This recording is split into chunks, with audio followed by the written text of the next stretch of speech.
The following program is a collection of stooges talking about happenings in the sports world. It is meant to be comedic informative. The opinions expressed on this show do not necessarily reflect the beliefs of their peers, their boss, or ESPN.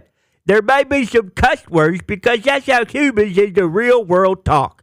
If you are young, please seek permission before watching any further. Hey, Why? let's go!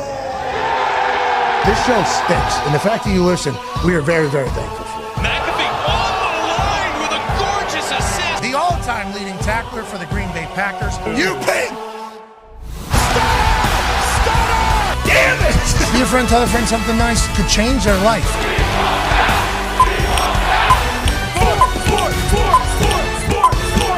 Hello, beautiful people, and welcome to our humble abode, the Thunderdome, on this holy shite Thursday, May 8th, 2025. This program starts now.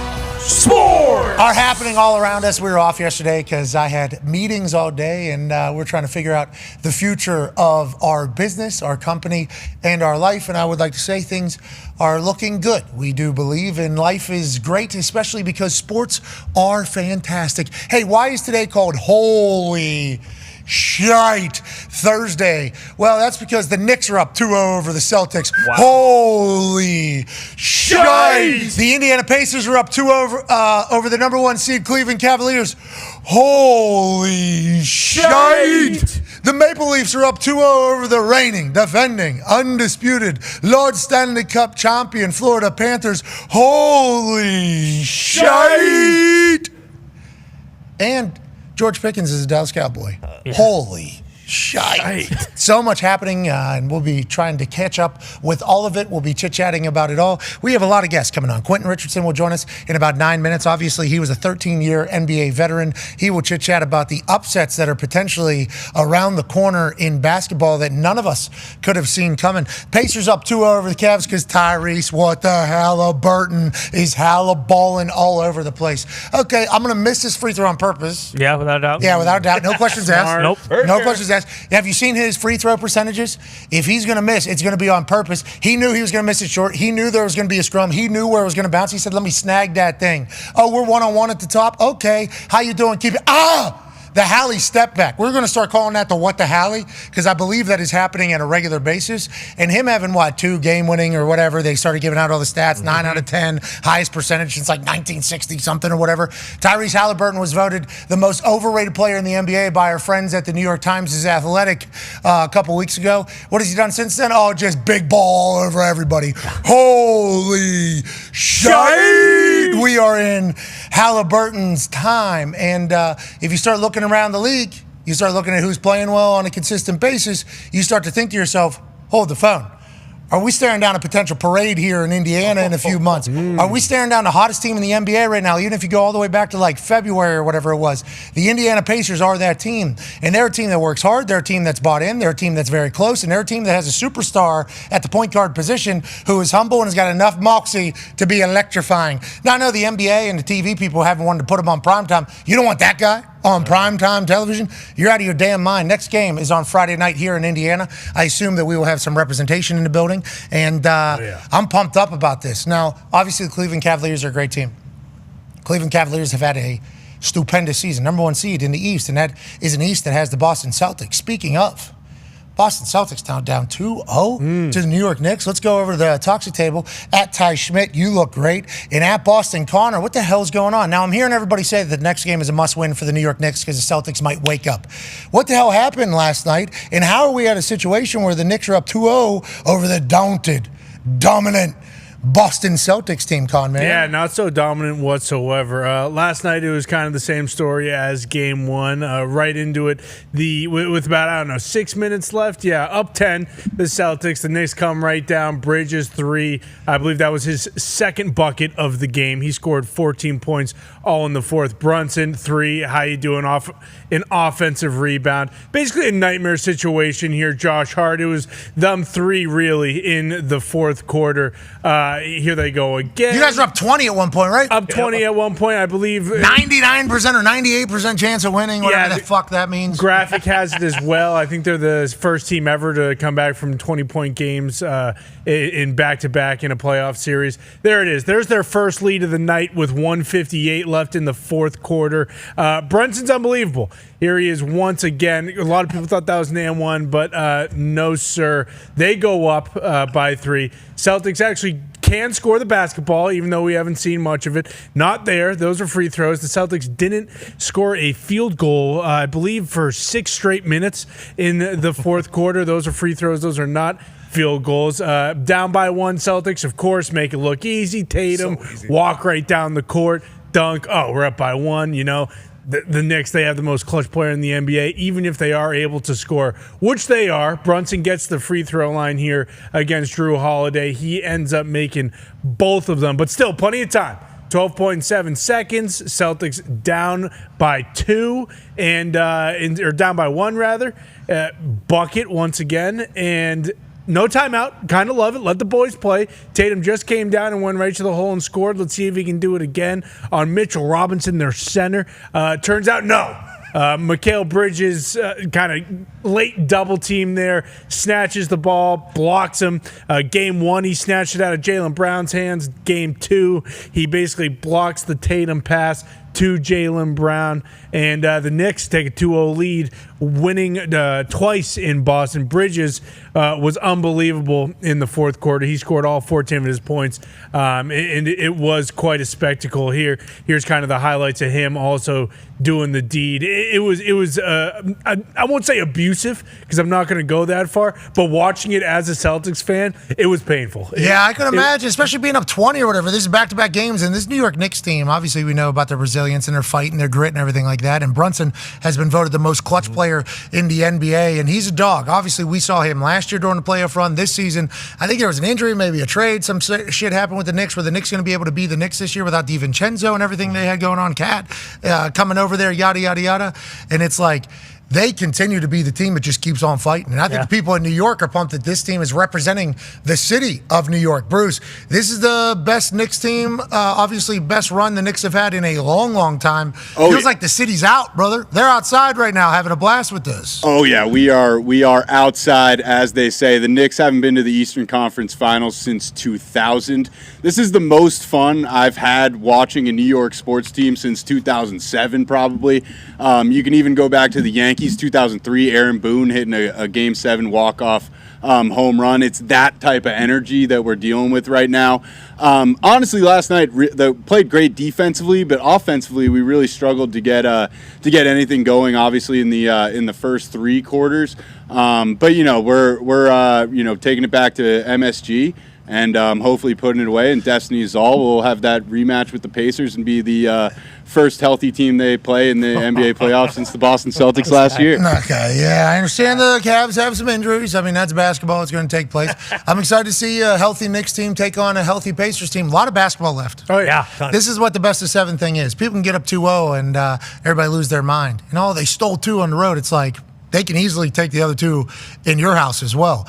All these teams are great at this point. Cavaliers have had a phenomenal year. Spida has a chance to go do some magic here in Indiana. And whenever you talk about the Celtics, I mean, they missed another 33s last night or something like that? Yeah, 10 of 40 from 3, and they were going to the hole, which was very nice. But, yeah, it's kind of reminiscent of the Celtics-Pacers series last year in the Eastern Conference Finals. The Celtics have been up, I believe, 81 of the minutes of the entire series, 81 of the 102 minutes or whatever the hell it is. So they have been playing well, but then it's the end of the game and they shit down their leg. Personally, it feels a lot like 2023 where the Celtics went down 3-0 to the Heat. They come all the way back, force a Game 7. Tatum gets hurt on the first play. The Heat ended up winning and going to the finals. I'm not worried. I have opened the door of where the panic button sits, but I have not looked at it. I have not gone in out, and I have not thought about pressing it. But I am starting to wonder, what is the problem? Because they didn't change anything, which I loved, and they continued to miss wide open threes. Once again, I think you go back to the well. Don't change anything. You're beating the Knicks the entire game. They go up in the last 2 minutes. It's like, hey, you got to hit some shots here, okay? Okay, boys, we need to knock down some shots. 6 minutes straight with no field goals. Not good in basketball, let alone playoff basketball. Yeah, in the fourth quarter. And, it's like there's only so many things people are saying Joe Mazzulla. What do you want Joe Mazzulla to do? I bet he could sit in the corner and knock down some of these wide open threes. But guess what? He's not Jokic. He's not the player coach right now like Denver. He is just the coach. So Speaking of that, Oklahoma City just demolishes Denver last night. Had a record high first half. I don't know what record they broke with the amount of points that they had. It was like Oklahoma City decided to remind everybody who the hell they are. And I know that Oklahoma City was favored to win this series going in. I know that Joker and the Nuggets were underdogs. In my eyes, that's tough to believe just strictly because the championship pedigree that is currently in Denver. And in Oklahoma City just woke up last night and decided to beat their ass. And they absolutely did. I think the NBA playoffs have been nothing short of spectacular, let alone the whole Golden State situation that's brewing over there. I mean, there is the NBA, the association is showing up for us right now in the sports world. We're incredibly thankful for that, as has the NHL. The NHL right now, I mentioned it at the beginning of our holy shite Thursday announcement. Maple Leafs, which are a team that is synonymous with blowing it, are now up 2-0 in a best-of-7 series against the reigning defending champion Panthers. Now, obviously, there's a chance that Tkachuk, one of the leaders of the Panthers, is still banged up with a groin injury that he got at Four Nations. And obviously, there's many other stories that you could tell in hockey on why a team isn't doing whatever. The Maple Leafs, though, up 2-0 on the Panthers is insane, but that's not the only storyline that is in the NHL. One half of the Hammer, Dahn, Cowboys, AP Tone has more. No, we got to go back to Tuesday night, Game 1, Capitals and Hurricanes. The Capitals came out and they took a 1-0 lead, but then the Canes came storming back with 2 goals by fucking Stankoven. Okay, Stankoven is an absolute dog from the slot. There gets one right there, and then Jake Slavin gets the game winner in overtime. Canes go up 1-0 in the series. Okay, so the Canes get a massive 1-0 series lead against the Capitals. Now, the Canes are supposed to win this series. Capitals are underdogs, which is once again something that is tough to believe because of Ovi, Tom, the entire team in Washington has championship pedigree. This Hurricanes, in front of those Caniacs, especially down there, tough team to handle. Oilers and Knights is becoming special, Tone, dude. Yeah, also on Tuesday night, Ties Knights go up 2-0 with 2 stoner goals. Okay, they're looking good. 2-0 at home. And then 4 unanswered goals by the Oilers to put them up 1-0 in the series. The Oilers get one on the road to start the series, which is huge to start there when the Knights were up 2-0 on the scoreboard with 2 from Stoner. So, yeah, a tough start for the Knights, but Oilers come roaring back to win Game 1. Yeah, and McJesus obviously was the guy in the first 2 highlights that was doing everything down there on the right side. Them getting a bat out of the air from the sideways off the back of the goalie and it going in, that's tough news. No, I mean, I don't know what Aiden Hill is doing. I don't know if he's, playing. It looked like he's playing catch with a baseball. Like that. I've never seen a goalie do that ever, but hey, it happens. It really does pay me, though, because Stoner was just so hot. He came out, scores 2 goals. You really hate to see the Knights kind of, again, that is the first time and probably the last time that will ever happen in an NHL game. But, it's the playoffs, baby. That's what happens. So we'll see. The Knights need to get this one tonight. Need this game tonight. Yeah, I love that. And then how about the Stars, brother? Let's go to the other half of the Hammer. Dahn, Cowboys, Bubblegum Pino. Miko is really out there doing some stuff, huh, Paul? Guy's unbelievable. Hat trick again last night. Otter stood on his head. This was a massive trade the Stars made to get him, paid him from the Hurricanes, was on Colorado to start the season. He's an all-time playoff performer, and he did it again last night for us. Back-to-back hat tricks, is that accurate? Is that what I read? Oh, yeah. Wow. He's unbelievable. That'd be nice, wouldn't it? How sweet would that be? He was double shifting last night, too. He was playing with the 4th line as well. Third player ever to do the back-to-back hat tricks. And then Tony just mentioned Logan Stankoven. He, from Carolina, scored 2 goals. That was that trade. Dallas sent him to Carolina. Dallas got Rantanen back. Both of those guys working out perfect. Yeah, I like that. It's a good deal for all parties. Exactly. Everyone's winning right now. People like that a lot. Tonight we have Warriors, Timberwolves in the NBA, Hurricanes, Capitals, Oilers, Golden Knights. That'll be at 9:30. Oilers, Golden Knights on ESPN. 7 o'clock, Canes and Capitals, and then Warriors, Timberwolves, 8:30. Great night of sport. Great night of sport. Let's talk about the NFL. Have to. This was massive news yesterday. Huge. I was sitting in the middle. I was in a conference room, and then all of a sudden, boom, boom, boom, boom, boom, boom, boom, boom, boom, boom, boom, boom, boom, boom, boom, boom, boom, boom, boom. What the hell's going on? George Pickens has been traded to the Dallas Cowboys.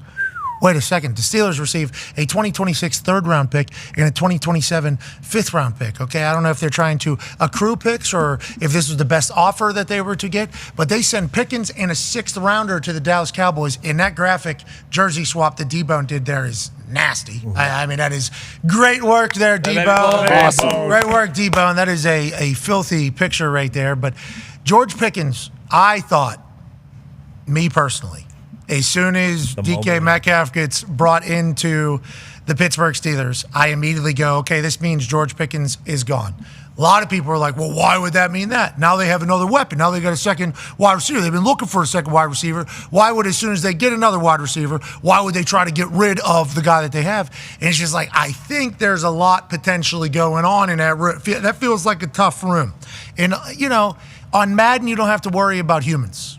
Okay, on Madden, it's just a rating. In fantasy football, whenever you're drafting somebody, you're not drafting the humans and whether or not they would get along. You're drafting the upside, the capability. In Madden, it's like, what is their best day? That is their number.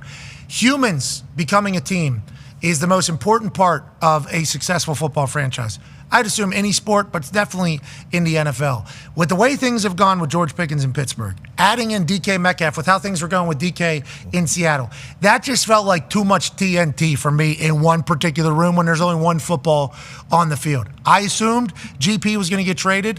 I know that there's a lot of teams that are very interested in George Pickens, so I assume that would be something that would be an easy move to get done. Now, allegedly, the Dallas Cowboys and the Pittsburgh Steelers started this conversation before the draft when Jerry Jones came out and said, I got a couple of substantive moves that I'm looking to make, either before the draft, after the draft, maybe today, maybe tomorrow. And they go, what does that mean? Well, apparently what we have learned now is Jerry Jones is talking to the Steelers. Was that the first time the Steelers and he had a conversation? He said, where's the microphone? Where's the microphone? Give me a microphone. Yeah, I just talked to a guy that can do things. Omar Khan, you ever heard of him? I got a big move. Has this been the plan all along for the Dallas Cowboys to bring in George Pickens? Has the plan been to move on from George Pickens? How long has that been the plan? There's so many more questions. But what I do know is George Pickens is a dog whenever he's on the field, when he wants to be. There's obviously clips and moments from his career thus far that are going to be questioned. And if he was to be playing like the way he plays in the NFL, in college, whenever he would be going through the draft, there'd be a lot of people nitpicking a lot of the decisions that he made on the field and things that he said and done off the field. With that being said, upside through every roof that you've ever seen.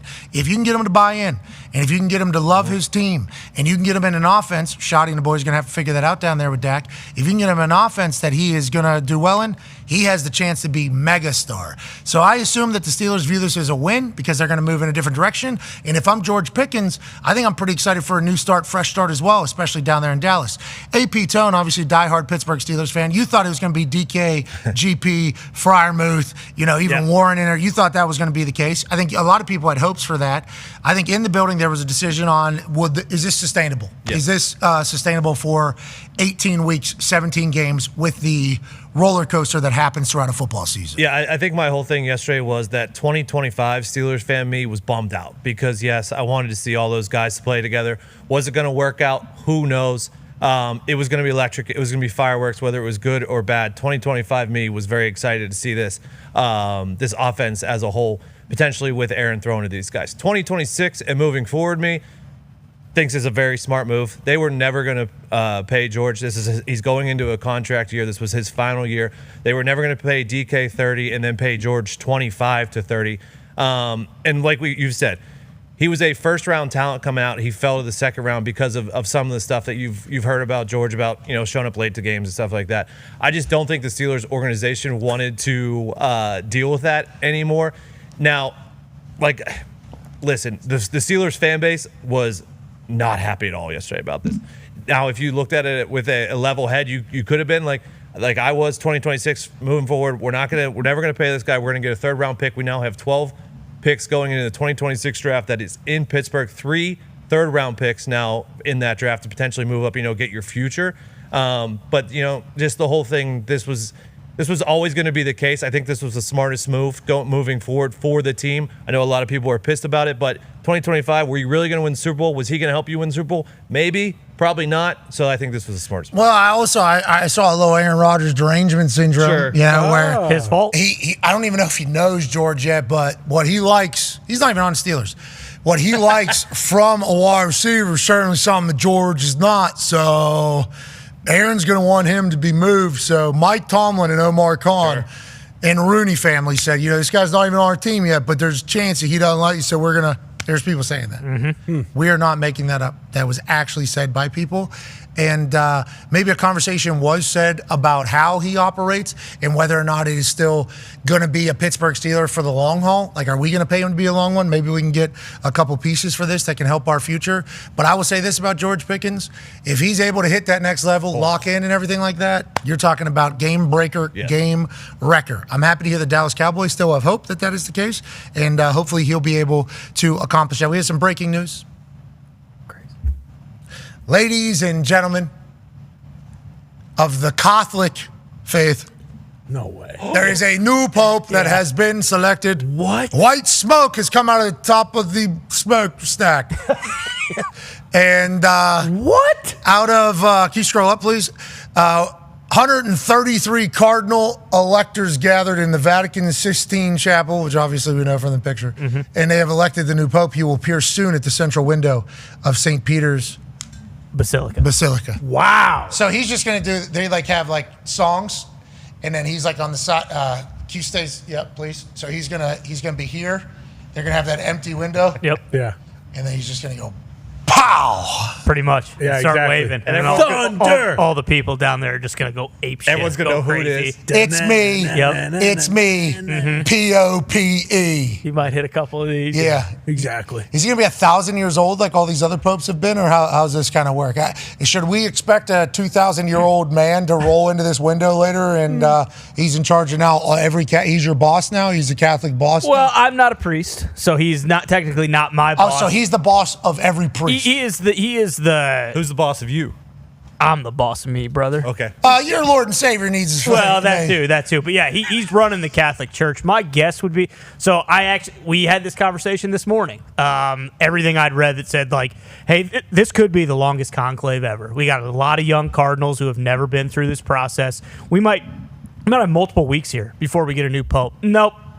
2 days in, Wow. They're like, fuck it, we're done with this. We found our maybe guy. they knew it was the guy. It could be. Maybe they knew it was the guy. Some guy walked in and they just have it, Yeah. Some guy walked in a Sistine Chapel and they go, They saw him genuflect and they were like, oh, boom. That was it right there. so how good leadership is what they're looking for? How's it? Yeah, I would assume stability as well, because they don't want to put in an old guy and have the new pope die in 4 years here, 5 years, and then have to do this whole process again.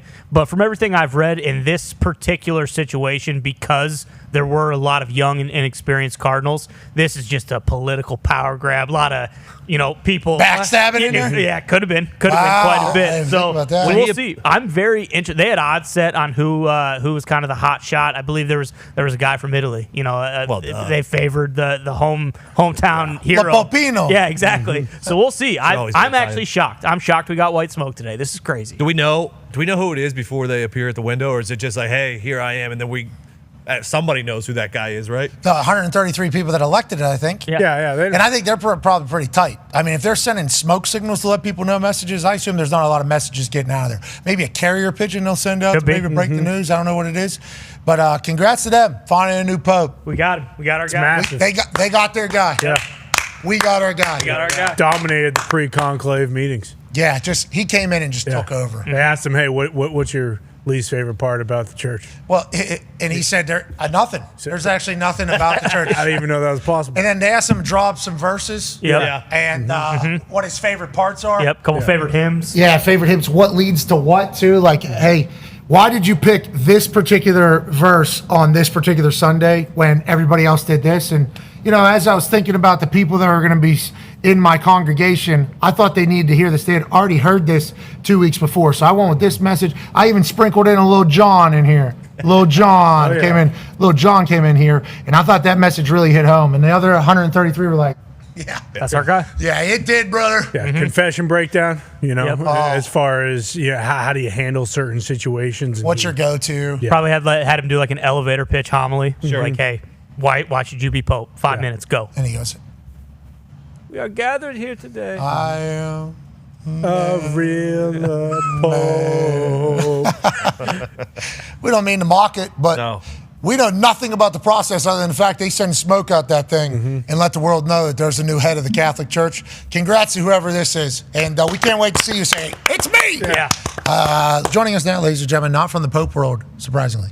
What if we would have had a guest from the Catholic world to let us know how the... I believe he did go to a Catholic institution for college. He was a Cardinal. Ladies and gentlemen, joining us now, man who played 13 years in the NBA, Quentin Richardson. Yay! Got new Pope, too, Rich. New Pope, brand new, fresh out. Hey, that's awesome, man. I'm just like y'all. I know nothing about it. I'm exactly like y'all. I have no clue. I didn't even know about the white smoke happening, so that's what's up. Congrats to him. So at the end of the day, yeah, that is what's up. Congrats to new Pope. It's probably a pretty big deal. Yeah, it's a big deal. This is a pretty big deal to become the Pope. I assume he's jacked up today. Oh, yeah. Okay, so they sent out smoke last night that said we're not done Yeah, yet. black smoke. No new Pope. Okay, so what do? They burn tar in there and say They're smoking. Cigs. six? A lot of them. Yeah. Okay. Yeah. Q, let's get back to away from the Pope, but let's talk about some smoke. Tyrese Halliburton's got all the smoke right now, all of it. Now, obviously, this Pacers team is playing very together. Tyrese Halliburton is obviously playing some of his best ball he has all season, basically. They're up 2-0 right now on the number one seed, Cleveland Cavaliers. What are your thoughts on this Pacers team that you're watching now that if you go back to February, hottest team in the NBA? What are your thoughts on what's happening right now with this particular team and this series? Man, they figuring it out.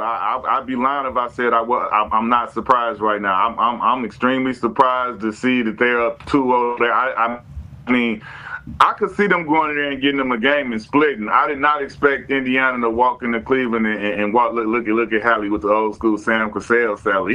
Yeah, oh yeah. But no, I didn't expect them to go in there and just take both games. And in the fashion they did it, in the comeback, it's like those was like rip your heart out type moments at the end of the game. You know what I'm saying? And like Hallie said, what the hell he said? He said, hey, overrate that. I respect it. I love what he's doing out there. He writing his own record right now. I think there was a chance that tweet was maybe going to be overrate these. You know, and then I don't know. I'm just saying there was a chance. So then the next game, whenever it happens, it's like, this is what I was referring to. I almost could have told a story throughout the entirety of it.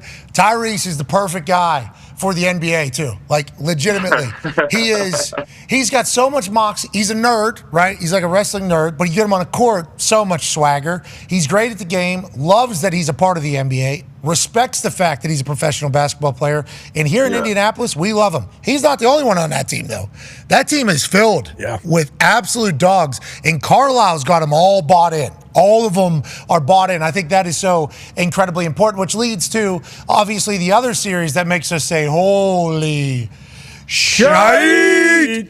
Knicks up 2-0 over the Celtics. Both games, Celtics have massive leads. They blow them at the end. Both games, they miss an immense amount of three-point shots. And for 6 minutes in the fourth quarter, the Celtics didn't score a field goal. What the hell's going on? Is Boston dead? Are they going to be able to wake up? Or is this just this Knicks team is so damn good and they make you kind of tap out and quit it towards the end?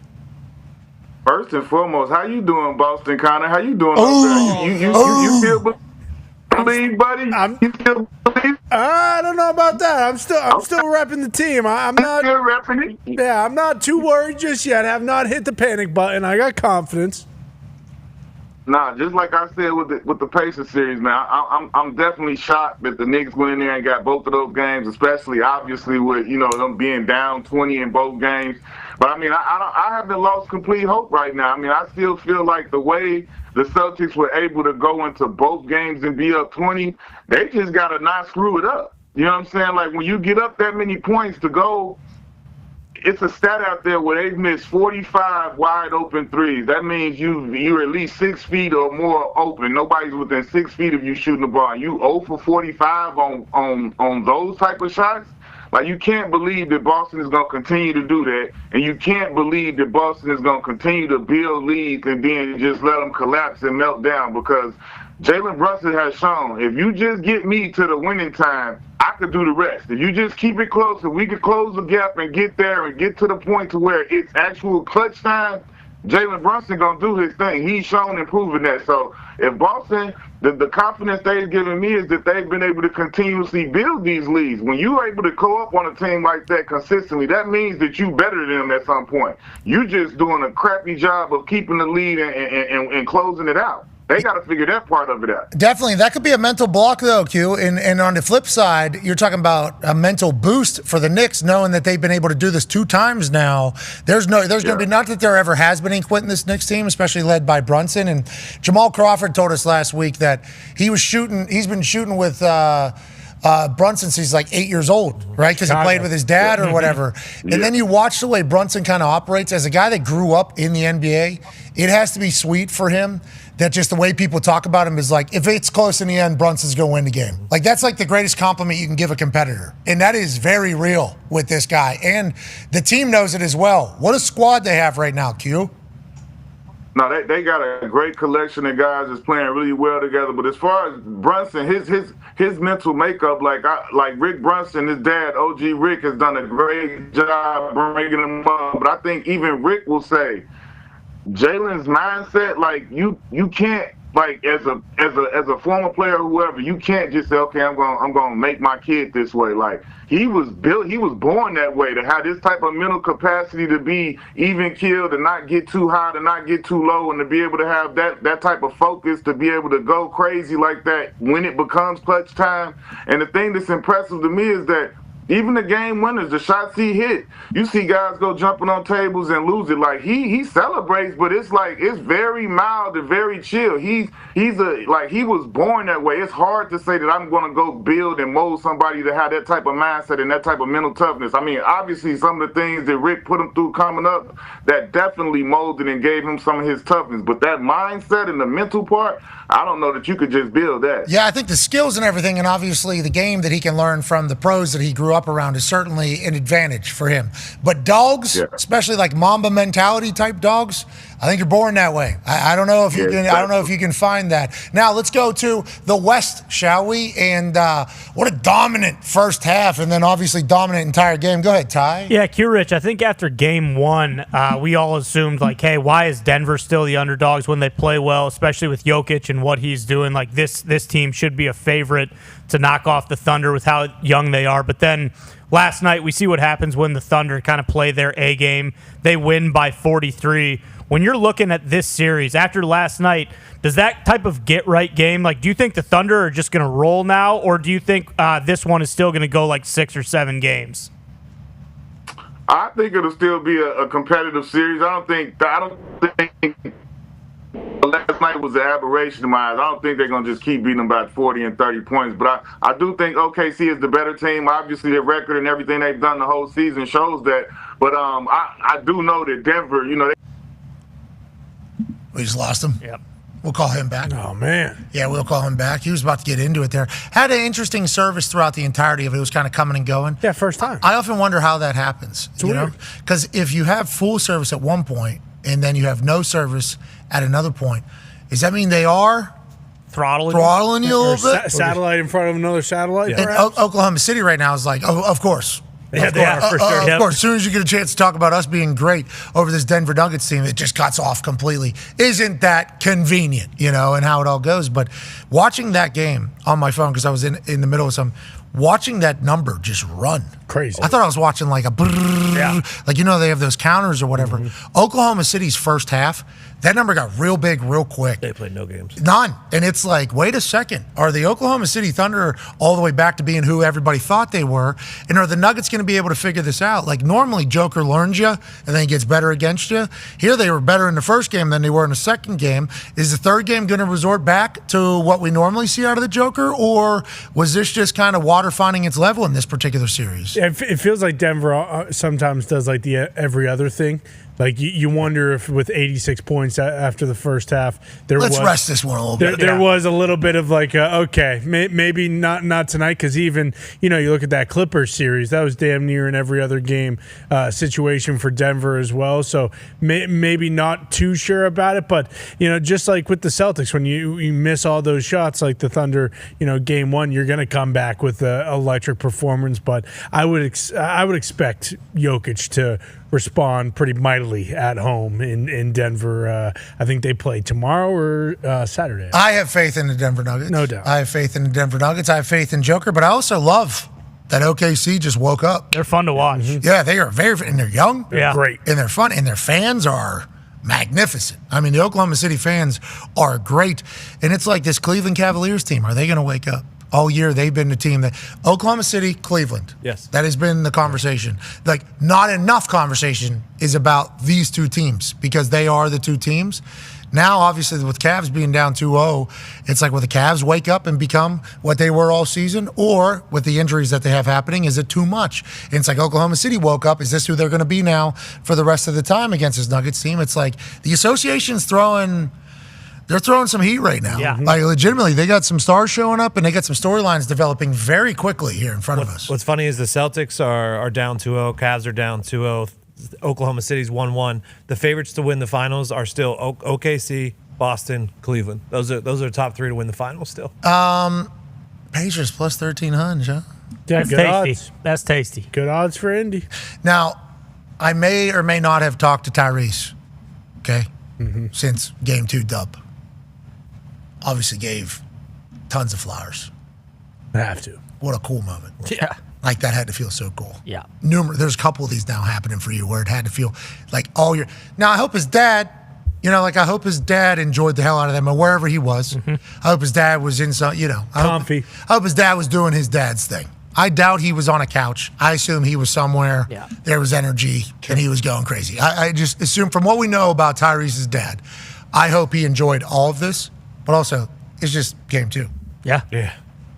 These Game 7 series sports, like, legit. Oh, yeah. You can have this moment today and then shit tomorrow, and nobody will even remember Game 2. It's just like the Pacers season last year. They get all the way to the Eastern Conference Finals. They lose 4-0 to the Boston Celtics. They should have won 3 out of 4 of those games. They should not have made it to the Eastern Conference Finals. They traded for Pascal Siakam middle of the season. Nobody's talking about the Pacers doing anything.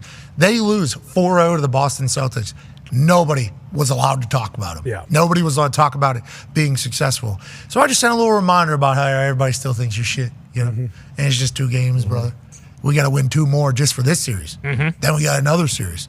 Then we got another series.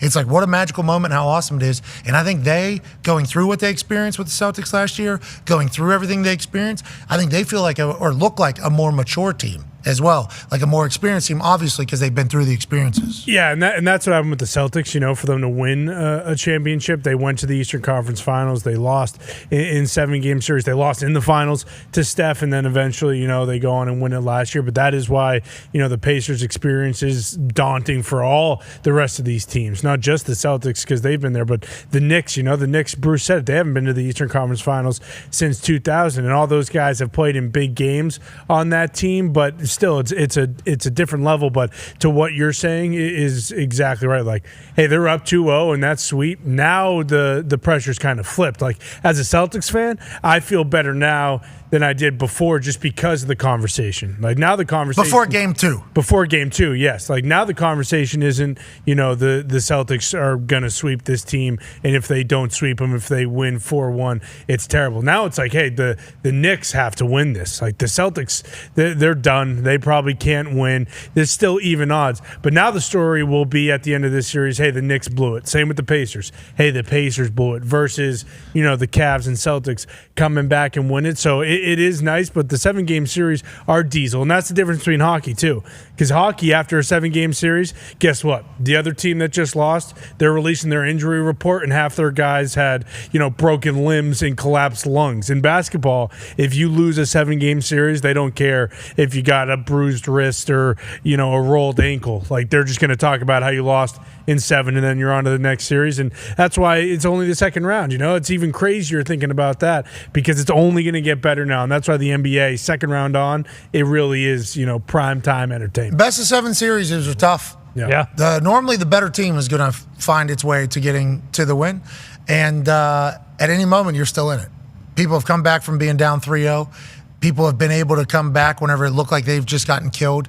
And then there's also just been so literally anything can happen here. Go ahead, Ty. Well, that's why the NBA is so much better in the postseason, because I feel like as if you don't watch a ton of regular season basketball, like those Celtics being up by 20 on the Knicks, like in the regular season, that balloons and they end up winning by 35 points a lot of the time. Like now, that's not the case. It's like, okay, I'll check back in 6 minutes, and boom, the Knicks went on an 11-0 run, and like we got a game again. Joining us now, ladies and gentlemen, establish a connection. 13-year NBA, Quentin Richardson. Rich. Sorry, that's probably on us, maybe on you. Who knows? It's on technology. Nonetheless, we're talking about how all these best of 7 series are insane because Tyrese Halliburton just had a massive moment. He's had a couple of these now. Just had a massive moment. But if the Cavaliers come back and win this series, nobody's going to talk about it ever again. It is such like a, hey, you can celebrate this tonight, but we got to move on tomorrow type league, I think, especially in the playoffs, Q-Rich. Yeah, the news cycle moving fast, Pat. There's so much information out there, so it goes quick. And like you said, everything that Halliburton has done right now, if they're not able to finish this series off and complete it, you're right. They may not talk about it much. It may get played here or there, but as far as like the overall credit for it, he may not get it. But like that's why you got to finish out the whole thing, and that's what makes the 7-game series so interesting because even if you up, the team that's down, they not completely out of it. You know what I'm saying? You can fight and come back and do different things. And if it is a game 7, everybody know those the best 2 words in sports right there. So anything happens in that game. Yeah, Super Bowl for sure, best 2. And then, game 7. Nonetheless, I understand what you're saying. Respect. Okay. Slide that in there on you right quick. Yeah, you slid it in. Yeah, I'm listening. Yeah, I hear you. Let's go to the West. There's obviously a massive storyline developing. Last question here, Q, and we appreciate you getting back on. Go ahead, Tone. Yeah, Q, Warriors obviously get game 1 against the T-Wolves, but they got to give up Steph because of that. Steph with I believe they're saying a grade 1 hammy for him. He's definitely not playing in game 2. They're not sure when he will be back. The other guys, Buddy Hield, Jimmy Butler, Draymond, they all stepped up in game 1. Do you think the Warriors can still get this series if Steph does not come back? But I assume they're probably, if without Steph, they're not getting a championship, though. Yeah, I'm nervous right now, man, because the hamstring, I knew exactly what he did as soon as he did it and how he held it, how he tried to go, and then he saw that he couldn't. I knew exactly what he did. So for me, I mean, I don't want to say that the Warriors can't win this series, but they shouldn't. Like Minnesota is a better team, and now with Steph being out, it's not even a question. So if Minnesota and Ant-Man is who they are, or who they say they are, it shouldn't be a question. They should win this series. I don't know how many games it should take them, but I mean, even in game 1, they lost that game because they just shot the ball unbelievably bad, turned the ball over crazy. They didn't look like themselves, but I don't see the Warriors being able to pull this off without having Steph. I mean, when they had Steph, I had belief, and I don't want to count Jimmy Buckets and Draymond and the rest of them guys out. But if we being real with ourselves, it shouldn't be likely. Like, you know what I'm saying? Not to say that it can't happen. You got to play the game. But if Minnesota handles the business the way they're supposed to and the way everybody should expect them to, they should win this series. Let's talk about Batman being Jimmy Butler again, Yeah. They did a Batman Robin, and everybody say you're Batman. There's 2 Batmans here. It's like Jimmy Butler has a chance now to lead a brand new squad up there in Golden State. Excited to watch them, especially play tonight at 8:30 on TNT. Timberwolves are favored by 10.5. Okay, so they're thinking the same thing that Q-Rich is thinking. We shall see how that ends up rolling. All right, last question. Who's going to win the NBA title on this day? On this day. Holy shite Thursday. On the 8th day of May. Who wins? I'm still rolling with the Celtics, man. I know they down. Wow. Yeah. Until they show me, until they get put out, I still think they're the most talented team.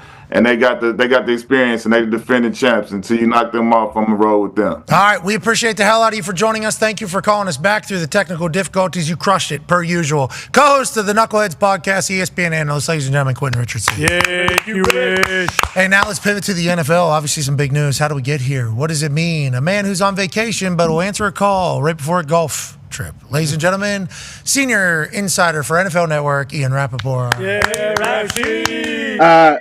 After golf, I had a lesson today actually. So we getting better? Like or when what? you were texting me, no. I mean, everything is fine. The driver's going that way, and I'm allegedly fixing it, but it just means every shot I hit is horrible. So it's whatever. No, you got to aim left, brother. The way you fix that is you just aim left. Yeah. If you got a slice and you're a righty, you just turn towards the trees on the left side, and you let that son of a bitch play right back into where you need it to be. You just go ahead. I mean, I'm aiming on the other hole, man. That's embarrassing for how much you play. You're telling me. You know, that's like what children deal with, right? Like people that don't. Yeah, me. The super slices. Don't play, Yeah, every once in a while. You are telling me. Yeah, that's tough. Has it always been this way or just this year?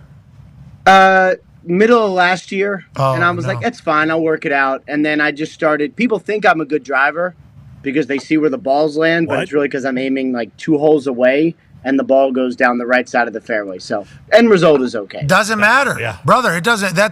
End result is all we're looking for in golf. Yeah. That is literally the entire purpose of golf. No pictures on the scorecard. So what do? You aim way left. That thing ends up being 215 yards on the right side of the fairway. 60 to 60. No way. 65. Yep. So you're hitting Yep. 30 No without chance. the slice? Yeah, you're losing distance if you're aiming that far. That's a lot. No I mean, way. swing speed is like 105. I should be hitting it far, but instead I hit it like all the way that way.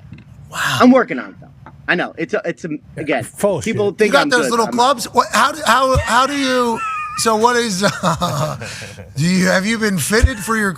Obviously, you're fitted. What type of club? Oh yeah, I got PXGs. They're awesome. Every other club is great. I am just Got a crushing 5-iron right here. Again, Yeah. That slice that you got just goes that's on actually kinda mean. and on and And on, and on, and on, and on. I'm gonna figure it out. One of these years, I'll figure it out. Well, I think PXG has a bunch of things that like will cheat your slice for you. Like, in there things that like a driver will put a little bit more weight in. Yeah, like, the they'll have head. like a draw weight for you. Yeah, why don't you do that?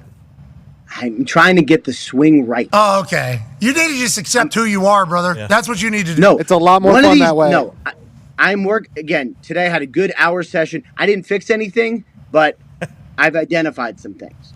Scotty Scheffler was on game day, sitting right next to me, and Now he's a good golfer. so good at golf. And I got his tip. I got his tip basically. Soon as game day ended, we're sitting. Yeah, I didn't pause. I guess I got his golf tip. I got his golf tip in his entire thing. What's so funny? Yeah, relax. And you gave the face first. You knew what I was talking about. You're kind of excited over there. So Scheffler's right next to me. Okay, Scheffler's right next to me. Game day ends, but there's like a 30-second awkward time where the camera's on something, show's not over, but it is kinda can't stand up, and I'm like, I'm not letting him out of here without getting at least something. Yeah. So I literally grabbed. I think I had a Sharpie, and I go. So I'm trying to do, and then boom, square this thing up, and then I'm rolling. He goes, are we off? Don't do that. And I'm like, aren't I trying to square that? Right? I'm trying to square that thing. No, don't ever do that again. He goes, just swing whatever's natural to you. Just whatever your natural swing is, just swing your natural swing. I was like, well, my natural swing is boom. He goes, do that. And I'm like, well, then I'll slice it. He goes, no, then just change your footwork or wherever you're saying it. It's like, just do whatever is natural to you. Anytime you change what your natural swing is, it's not going to be your best swing. And I was like, oh, Scotty, that's genius. So I take that thing up to his golf sim. Basically, Scotty told me just fucking put the club in my hand. Yeah. If I make contact, this thing's going to do what it's going to do. And I'm looking like you. I mean, like things go way right, obviously. I'm like, well, I'll move my feet then. I'll open this son of a bitch up. Nothing. I'm whiffing on it. It's like, Scotty, I think you think this is a lot easier than it isn't. But I think that is Scotty's mindset. I'm just swinging. But his swing is literally, since he's a kid, they've been telling him this is your swing. I don't think he fully understands that I'm an amateur. Anyway. well, but also like this is why these guys who are like unbelievably talented struggle as coaches because it's like, can you just do what I do? And you're like, no, I cannot. Don't ever do that. Don't do that again. Like, what? Ain't I trying to? I'm rolling over here. Don't ever do that again. Come on, pocket. Okay, thank you, Scotty. Let's talk football. George Pickens is a Dallas Cowboy. Is this what Jerry Jones was referring to before the draft when he said, I'm up to something here? I got a little something going on. I'm thinking about two substantive trades or whatever it is. Substantive? Substantive trades. Maybe before the draft, maybe after the draft. Shit, I'm up next year. Who knows? There's something coming. I'm cooking it. That is what he was talking about this entire time. And when did the Steelers decide they were going to move on from George Pickens, you think, and send him anywhere, let alone to the Dallas Cowboys?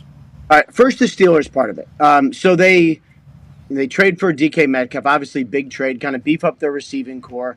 And, if you look at it, it's like teams rarely have like two great receivers. It's hard, right? I mean, the Bengals do, but look at what it took for the Bengals to have those two and then pay both of them. Usually what teams do is they have one great one and other young ones or complementary, because it's like to allocate that much resources, it's a challenge. You can do it, but it's a challenge. And so it seems the Steelers wanted to hang on to George Pickens. They wanted to keep George Pickens, but there was a price where it's like, all right, at some point, this is worth it, right? Because if they weren't going to pay him, which by trading him, they made it clear, like they were not looking to pay this guy the extension price, then it's like, if he leaves as a big-time free agent, he's worth a third-round pick compensatory. So they basically locked that in now, and they trade him to the Cowboys, who were looking, since, you're right, this was before the draft. I actually thought this was going to get done before the draft. And, like, I thought, because usually teams want to do it for the draft picks, then they make the draft picks, and then, like, that's your trade. Didn't get done for whatever reason. The Cowboys weren't able to get a receiver. Like, if Tetero and McMillan was there at 12, maybe this trade wouldn't have happened. I think it probably wouldn't have. But they didn't get the receiver they wanted. They make the trade, get a big receiver, too. It's a gamble, but big time talent for the Cowboys. George is so good whenever he's playing. It's just everything else. Are they able to get him to buy in? New head coach, first-time head coach now in Dallas with him on the team. It's something you would have to monitor. We will as football fans. But if him and Dak get on the same page and he rolls down there as a Dallas Cowboy, which he might feel more comfortable as a Cowboy than as a Steeler, it's like George Pickens has a chance to be mega star. Primetime George Pickens every week is what the Dallas Cowboys are. It's like there's a chance GP becomes a mega star here. Mullet is his agent, so there's a chance he gets paid a mega amount of money as well. I mean, the whole thing is a little bit funny because Jerry Jones went and did the whole, like, I don't know, Micah Parsons' agent, and then it's like, all right, like, well, Pickens got the same agent. I don't know, he's one of the, most big-time agents in the NFL. I assume he'll figure it out eventually. Jerry definitely knows who Mulligeti is.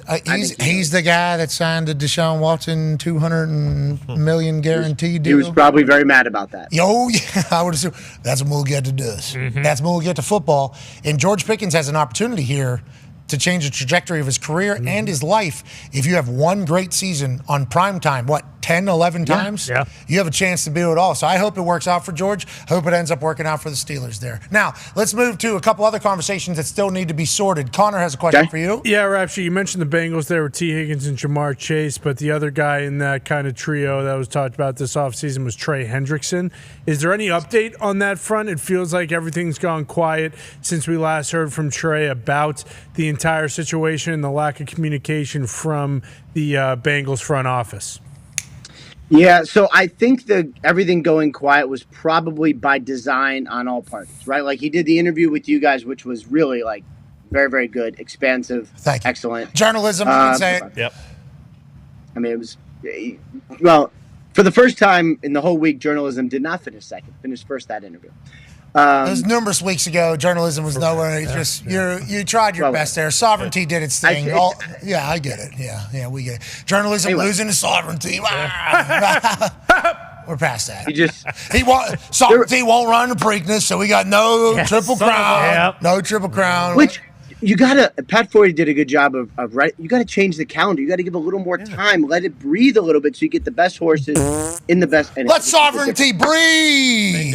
Let sovereignty breathe. Let sovereignty stud. Let sovereignty live a little after winning the Kentucky Derby. Instead of saying, "Hey, hope you're happy." That's 2 hours. Get your ass ready. We got Preak Nasty coming up. What do you want him to go on vacation? He's a horse. Yes. We want him supposed to run. Start around a little little bit. Run. You're a Derby champion. The old horses, I mean, they're rolling over in their It's a modern generation. There's a lot more business opportunities nowadays than back in the 1920s. They're rolling over in their glue thinking about this right now. Oh, you're telling me journalism would have showed up if they would have? I died. They don't make them like they used to. The old generation was the greatest generation. And I understand they said Secretary was smoking cigs in between the races. I understand what you're saying. Beers before they ran. We have more analytics now. We have more fun now. We have more opportunity now. Let Sovereignty live a little bit before he got to get back out there and win Preak Nasty in front of a bunch of drunk people in Baltimore. They'll run across the top of the Porta-Johns. Yeah. They don't want to let Sovereignty run drunk across the top of Porta-Johns because just won the Kentucky Derby.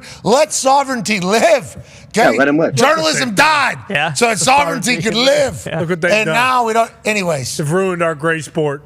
Back when men were men and horses were horses. Now they're taking time off. It's ridiculous. It's sad. I don't like the rest. No. Okay. It was ruining the NBA there for a little bit. It was. And I, think I like it when I have it, though, just so we're clear. Yeah, you're always having rest. We know. That's the good part. Yeah. Actually, you interrupt your rest to go do like golf instructions and then, I need more rest. Let me send my kids into the woods for 10 months. Yep. You love rest. But speaking of rest, can we get the rest of the story with Trey Hendrickson? What's going to happen? Yes, Trey Hendrickson. So I think that was by design that everything went quiet. Because usually when, he made his point, I think it was very received. There has been some communication between the Bengals and Trey Hendrickson since that interview, since the draft. There have been talks. I think he, they picked Shamar Stewart off the edge. I think he understands that. I think they want to do a deal. Now, a trade, I would never rule out a trade because it's the NFL, and as we learned yesterday, trades could happen literally at any moment, including 1 a.m. or whenever the trade was basically done. But I think they want to keep him. I think they're going to make moves toward. They haven't yet. The Bengals sometimes function maybe different, maybe a little slower than some organizations, but they do want to keep him and do a deal. Got it. Okay, quick question here. We only have a couple of seconds, a couple of minutes here. Tone has it for you. Yeah, right before the draft, another one of those names that could be traded, could be cut, was Dallas Goedert coming out of the Eagles. Just came out that he restructured his deal. What went into all that? So they had a couple trade offers around the time of the draft or maybe during the draft. And the Eagles, they kind of do it right. What I believe is they went to him and they were kind of like, what would you think? And his decision was essentially go somewhere else or take a little bit of a pay cut and keep the band back together. He chose to take a pay cut. I think he went from 14 to 10. That's right. Yeah, 14 to 10. And he can earn a little more in incentives. But he stays. And he has a chance. So no extension, which is a win for him. Because if he goes out and plays well, stays on the field like he can, then he probably cashes in again. But new deal. Not going anywhere. Philly keeps it together. Okay, Derek Carr, Jane Slater wrote a bunch of updates. He found out his shoulder was hurt once he started working out again. That's why it took so long.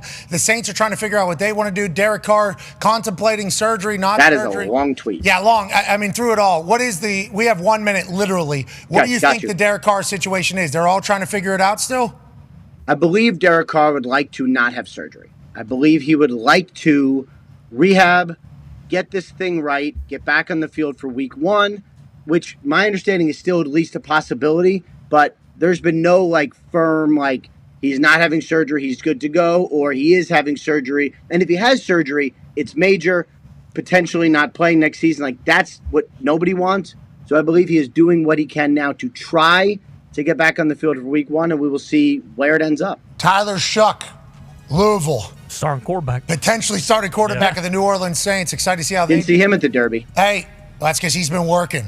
Okay, you need to start doing. Maybe give us a little bit more information. Maybe break some news. Okay, jeez, Louise. I'm trying.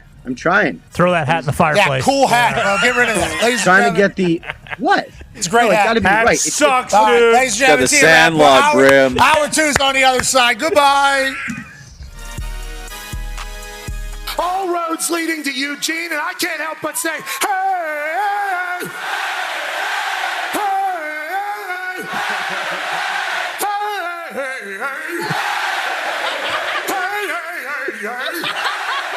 you make me wanna jump, put my hands up and pick my heels up and all again now.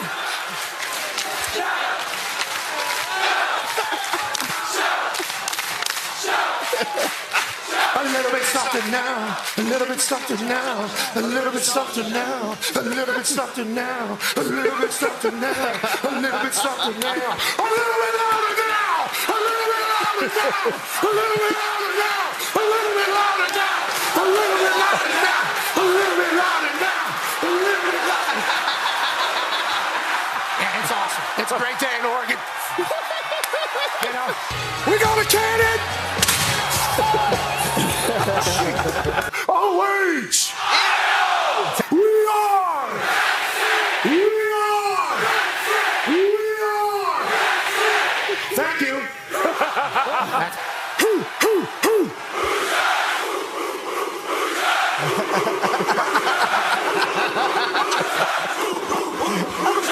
I love this. Let me go ahead and cock that thing. Boom on! Boom on! Ah! Boom! Yeah, hell yeah, hell yeah. Hell yeah, Roughnecks! We got engineers, we got doctors, we got economists. We got real tests that have real implications happening. And all of these sons of said, give me college game day. Instead of studying, I had some questions about coming out here to Berkeley, but after experiencing it, it is very evident that this is one of the best cities in this here United States of America.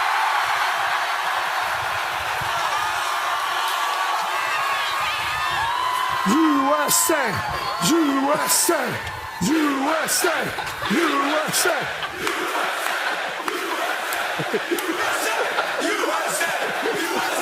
And this represents everything that is great with this country, with our sport. It doesn't matter which way you view the world. It doesn't matter which part of the country you're from. College football runs through our soul.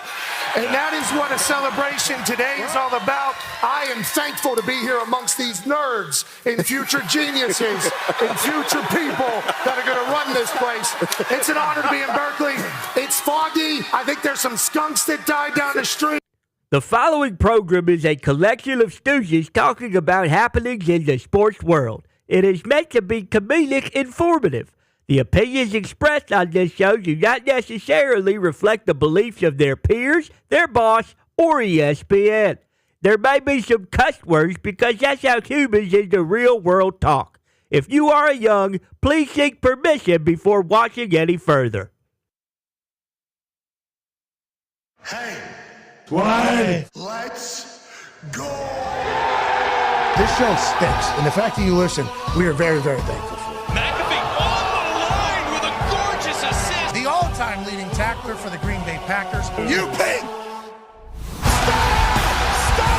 Damn it! Be a friend, tell a friend something nice could change their life.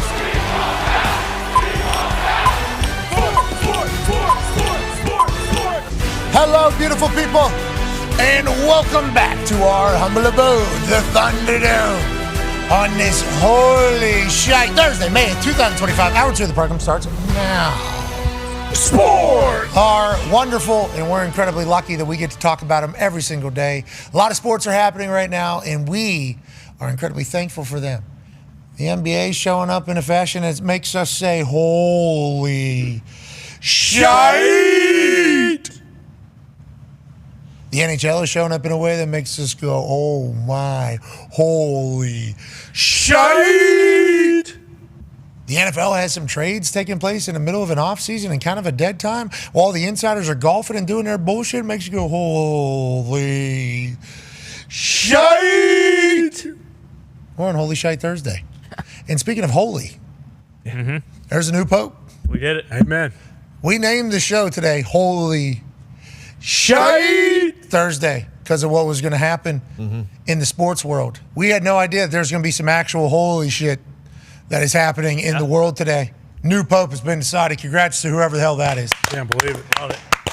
That Pope Mobile's got a new owner of the keys. Okay, that Sistine Chapel now has a new boss. The priests all over the world have somebody else that's going to be telling them what to do. And a dream has come true for somebody that has committed their life to the good word from the Lord. Hell yeah. Yeah.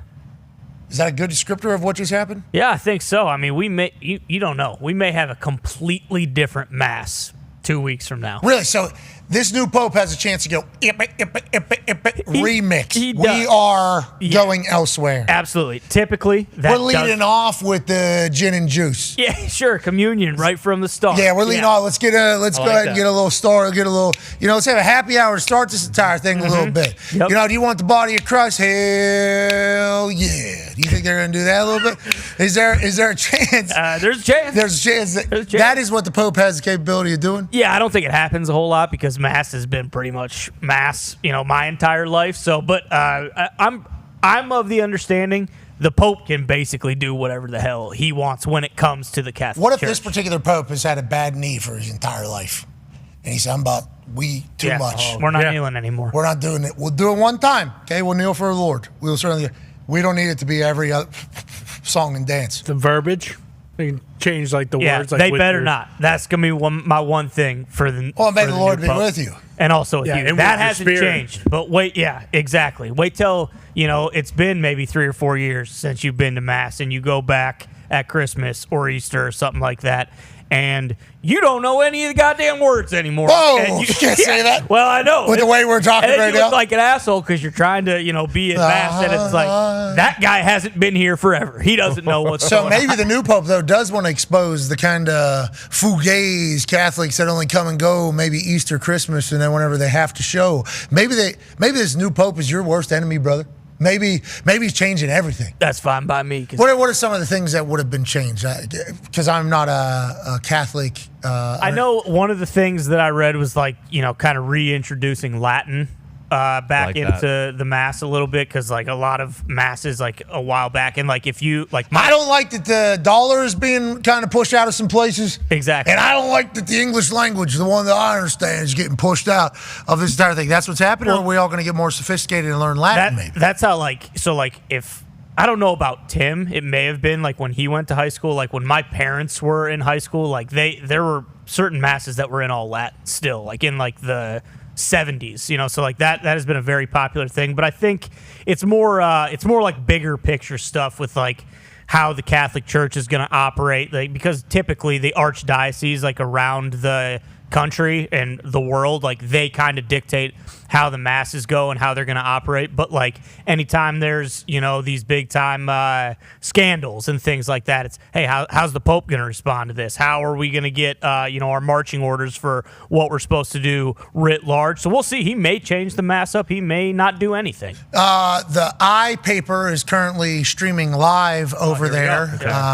Crowds have gathered to find out who's the POPE, and I don't know what's going on. I don't know what the convos are. I don't really know this world much, but I know it's a big deal. White smoke out of the smokestack today when it wasn't expected for another few weeks, and people have come from Portugal all the way over to Rome to celebrate the hell out of the next Pope. There is a cardinal from New York in attendance. I saw a tweet he had this morning, and he basically said, I'm not going to be able to talk to you guys for a long time. Is he up for it? No wonder the Knicks are winning. It's horseshit. It's possible. It's possible. So we do have some representation over there, which is nice. But like you said, I mean, everyone's kind of just waiting on bated breath to see who this guy's going to be. Yeah, I'm excited. Maybe change the Pope mobile, too. So I believe the previous Pope, after he died, he did give that Pope mobile away to, I can't remember who it was, may have been his home country, a village or something. So I think we are getting a brand new Pope mobile. I'm sure they have a couple New in the Pope, fleet. new but- Pope mobile, new Pope plane, I assume. Yep. Get a young one, get a Lambo, and then just add a little layer to it. And Yeah, because it's hard to get in and out of. Those old popes wouldn't be able to get in and out of Exactly. Lamborghinis and stuff like that. Get one of these young pups. It's hey, let's make this thing sick. Man, I mean, we go the other way. Yeah. What about some American muscle? Yeah, like a monster truck, Yeah. Bigfoot. Bingo. A Rebel Ram. Could you imagine? Oh, maybe a Rebel Ram truck. 2,500. 2,500. We're not 2,800 yet, but maybe if the Pope puts his ass in it, it might be up there at 2,800. But yeah, 2,500. You're talking about the Rebel Ram truck? Mm-hmm. Could you imagine the Pope in his gown? Sure. I don't know what it. Regalia. Stepping up into that thing. Papal robes, excuse me. Okay, yeah, have a little respect, please. Guy's went to Catholic school his whole life. Jeez Louise. A long time ago. Hey, God bless. Congrats to the Catholics. A lot of Catholics. Obviously, I'm Irish and grew up in an Italian. The Catholics are all in. The Catholics are all in, and they got a new boss. And we can't wait to see who it is. One half of the hammer, Dahn. Cowboys AP Tony's here. The Talks Table's here at Boston Connor, at Ty Schmidt. Joining us live from Manatee, Ohio, a man who has really kept an eye on this entire thing. Yes. He's college football national champion, Super Bowl champion, Ryder Cup winner, ladies and gentlemen, AJ Hawk. AJ, do you have a favorite for who's going to pop up in that window as the next Pope? I don't know if I have a favorite, but it did make me wonder when I watched you kind of show what it will look like when he steps on that balcony, when you just pop up like, "Who? I'm the new guy." Have any of these new popes ever been booed by the crowd? I would imagine it's universally celebrated when they first announce him. Yeah, I probably think you're going to hell, you boo the next pope, right? Sure. Yeah. He's like definitely a baby face. You know how Raj comes out with firefighters and the military and legends and kids and everything like that? I don't think the pope has to, because he's coming out with God, right? That is kind of what he's coming out with. Yeah, you probably have to go back to Joseph Ratzinger. He was a pope a couple popes ago, and people didn't love him when he got elected. But that's kind of the name of the game. That's Ratzinger football. That's Joe Ratzinger. Yeah. What did he change anything? Did he add more wine to the shots, or was it? Did he do any of that type of stuff? Can we get bigger bodies? Bigger chalices. Bigger bodies. Okay. I think bigger chalices and bigger bodies. Bigger Eucharist as well. Yeah, maybe like a Ritz cracker size. I'd be in for that. Be cool. A little larger. Maybe peanut butter too. If you so please, yeah. A little peanut butter on there. That's not a bad idea. I mean, what a thing. Do we know where Rogers is right now? He might have been in there. He might be. How do we know? The conclave. Is that what that was? Is that what that ring? Have we got any clarity? Is that a Pope ring that he was wearing down there at the Kentucky Derby? Have you got any clarity from your friend, Aaron Rodgers? I have not. I don't know if you guys saw it or not. I froze up for a second. I don't know if you guys did. I have not had any communication with this situation. I really did not. I did see you freeze. It must be on our side, because Q Rich was frozen as well in the first. If this is going to happen to you for the entire time, we'll let you know. But you just know that we can hear you clearly the entire time. This happens for me whenever I'm at Raw. There'll be like a glitch, a frozen screen. I can't see anything, but you guys can hear everything I'm saying. So then I have to then I'm wondering, am I on air right now? Am I not on? Do I look stupid? Do I sound stupid? We'll let you know if we can't hear you. Visually, though, it appears today you're probably going to be frozen a couple different times. Make sure you don't look stupid, AJ. Don't get caught. Any of those. Don't be doing any of that. Joining us now, ladies and gentlemen, is a man who is an Emmy winner. Never forget it. Never forget this man is an Emmy winner. Nope. Was a part of changing the course of morning television for everybody, not just in the sports world. Now works for ESPN. He's an insider. He's an analyst. He's a pundit. He's a friend. He's a networker. Ladies and gentlemen, from the Draft Spectacular, Peter Schrager. How you doing, man? I'm good. I'm amazed at the lack of insider prowess, journalism on the Pope beat. Like, how does nobody have anything? There are millions of people looking for this answer. There's not a single insider who devotes their time to being like, I got the answer, I'm gonna break it. I'm watching on my timeline, everyone just throwing out names, and Pietro Parolin, big favorite. Dog. It's a big dog. Dog. Luis Antonio Tagle got a big fan base. Matteo, good tape. Matteo Zuppi. Zuppy's a dog, they say. Zuppy ain't But I'll tell you this. I've been texting with Mel Kiper. We both have Shador #1 on our list. Let's go. If Shador was the Pope, I think we would all be non-surprised. I appreciate you doing a little research on who's going to be in the Pope, because I don't think that is, necessarily in your world there. The thought of those 133 voters not being leakers. Insiders only work if there's a leaker. And I think there's probably some passage in there somewhere, and that's a big book, the Bible. Somewhere you do not tell insiders anything. I think that's probably pretty they send smoke signals, brother, let alone texts and things like that. Although I did would think go ahead. One of these guys in the who's up for it, one of them has an agent who's also in cahoots with one of the reporters and is just feeding them info. Like, you would think at least one an agent has a good agent who's like, I'm going to put this out there, kind of test the waters. Nothing. Nada. Nothing. You presenting the idea that one of these Cardinals has an agent is so funny to think about, because what if there's battling of agents you never know. in there for the Pope? There's only one insider in this business, and that's Jesus of Nazareth, baby. No doubt. You think he knows? No. He knew, right? Oh, yeah. Is he the one that makes a decision? What are they doing? So whenever they're in there, they're all like, how's it? They're looking for They take votes, right? Don't they take votes on Yeah. who gets it, Shregs? I would assume Shregs knows. No, it's a 5-on-5 pickup game, and whoever's got the most Yeah. points. At the Have you end seen of it. those monks? Yeah. Have you seen those monks play hoop? Oh yeah. Baller. Monks can hoop. Monks can really hoop. I assume these younger popes got game a little bit. Without a doubt. All right, let's play. So who's your favorite? It sounded like you were reading off the favorites. Who were they? Parolin's everyone's pick, but I'm telling you what, I'm looking at Peter Urdo. He's kind of like a lower ranked guy right now. I'm a big Urdo fan, so I'm going Peter Urdo. Okay, good luck to Peter Urdo and all. High ceiling. Yeah. High ceiling. Nowhere near Huge what he upside. could be. Yeah, huge upside. All right, let's talk about huge upside. They just opened the curtains. Ladies and gentlemen, we have the answer. Wow. We have the answer. Let's go. It's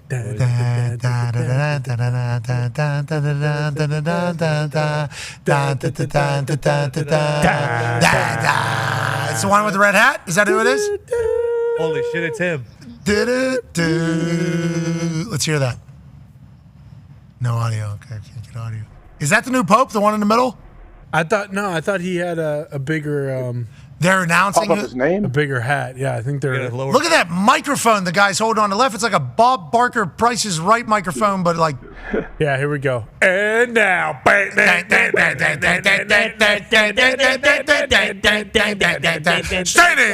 at 5'7". We have some audio.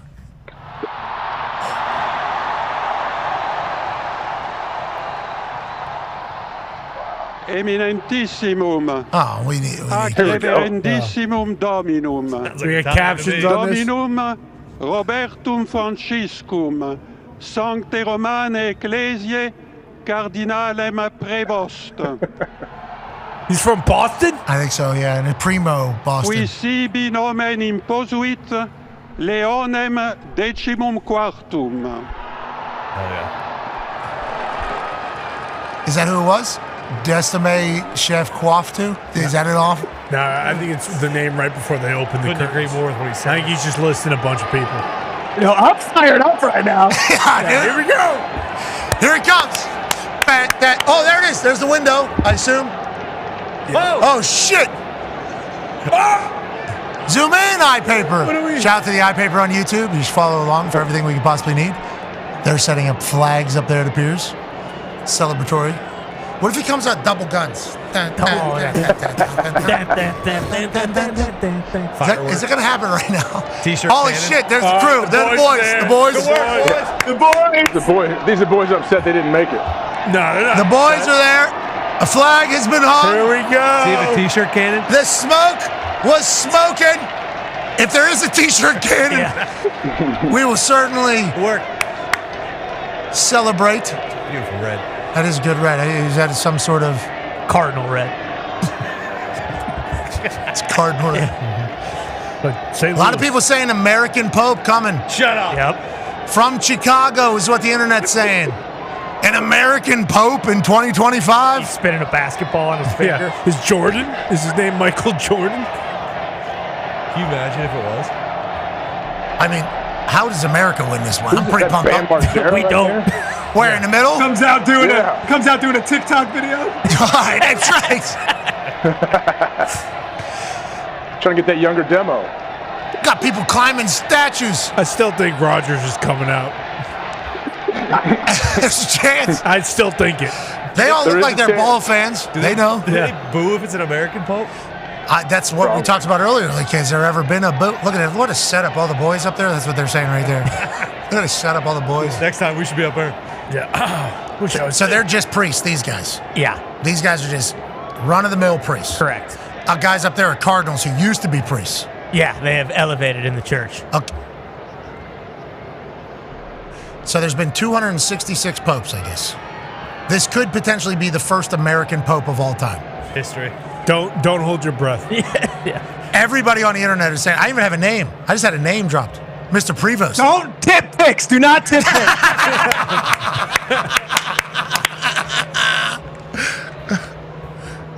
When's he coming out? Will they do a USA chant when he walks out or not? Oh yeah. I'm going to lose my mind if this guy's American. That will be awesome. You better come out of the Bulls intro. Yeah, legit. We could get Comes him on out the show. to Cotton Eye Joe. When's this going to happen? They really take their time. I forgot about the Catholics. They build suspense. That's what they do. Is it breaking? Yeah, no, it's real. Ladies and gentlemen, for the first time in the history of Catholicism, I believe what we are waiting on right now is for an American lad to walk out to a window and say, "It's me. I'm your next P-O-P-E." Congrats to Mr. Prevost. Yeah, that is correct. Pope's Prevost. Go! Yeah! We did it! Yes! USA!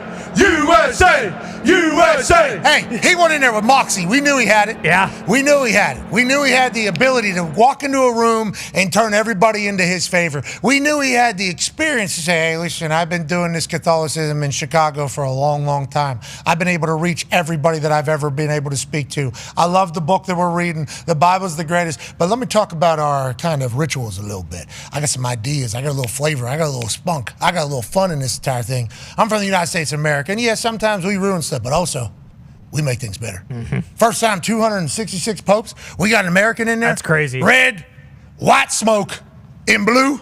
I love everything about what's going on over there, Ty. I don't know anything about Catholicism other than the fact that Jesus Christ, he's the one. Died for our sins. And you guys are in a lot of hardwood in there. Yep. A lot of hardwood. A lot of big stained glass windows. Okay, we're pretty committed. I believe very committed into the Catholic religion. You know, very committed. Right. An American guy, what does this mean? Is this a big deal or not? Yeah, it's a massive deal. So Notre Dame's going to win the national championship or what? Yeah, I would say tomorrow their odds should, skyrocket up there. I just assumed that in my lifetime and probably in my kids' lifetime and maybe even in their kids' lifetime that we would never see a pope from the United States. Yeah, it's just not the way it works. Look at us, USA, Shregs. I didn't know this was happening until this morning, and now I'm super pumped. We win again. And he's from Chicago. Huge long shot, not on anyone's board. Out of Chicago, went to Villanova, okay, and then was at Catholic Theological Union, and then the Pontification University of St. Thomas Aquinas. By way.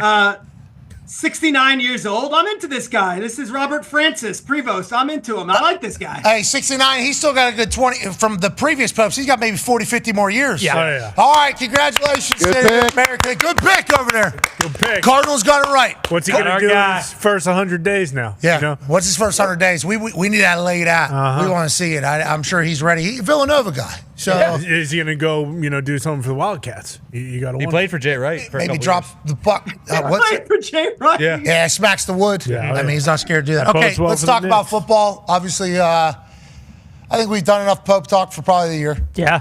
We did it. Good. I can't wait. We got some good singers in there. Pope Leo.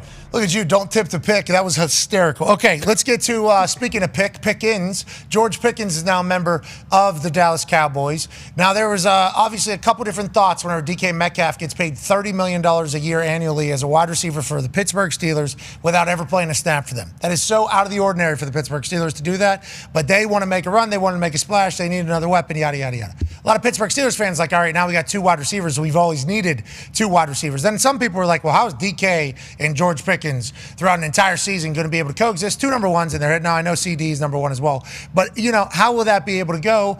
Now we find out that they're moving on from George Pickens because there's a potential, obviously contract conversation. There's also looking ahead at the next draft potential conversation. Like, how do you think we got to this point of George Pickens getting moved from the Pittsburgh Steelers, Schrager, from your standpoint? Yeah, look, so I've done a lot of work on this the last 24 hours, and it's like George Pickens runs hot, and you see it on Sundays when he's throwing his helmet and he's having meltdowns and crash outs on the sidelines, all that stuff. But I know this sounds like I'm buttering up to the player, and I've gotten a lot of that when I say this. Like, he wasn't a disliked player in that building. Now, he was late for certain things, and there was issues on game day on Sunday with him getting frustrated with the quarterback play and wanting the ball. But to a man, everyone in Pittsburgh was like, he shows up, like he works hard, he blocks his ass off, and he can still play. The truth of the matter was, they weren't going to pay him the big money that he was going to be due at the end of this season, and they figured they could move on now. They did pay the money to DK Metcalf.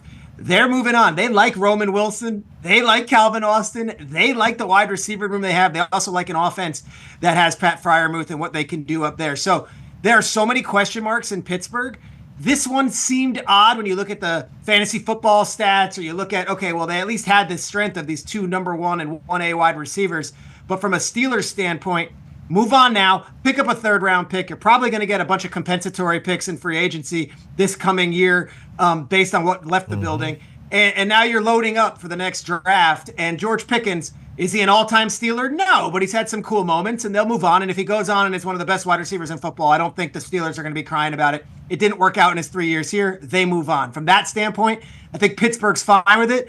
But I don't think this is one of those things where, like, he was a total diva and we couldn't stand him and Tomlin couldn't coach him. I didn't get that read talking to the Steelers people. Got it. It was like, we know who he is. We like him. We respect who he is. Fresh start will be good for all parties, and we're not going to pay him. We just paid DK $30 million, which could be them, saying this isn't what we want to sign up for. Dallas Cowboys feel like a great place to potentially have George Pickens become a megastar in the NFL, especially with how many times he's on primetime. And we've seen how great he can be. And you're talking about his blocking. Yeah, he bodies people. Now, there's some plays where that doesn't happen, but if he's able to take that next step, you're talking superstar. Shoddy, first-time head coach, new head coach in Dallas, brings in George Pickens. What do you think expectations are now for the Cowboys? Is it always, go and win Super Bowl? Is that literally how we have to talk about the Cowboys?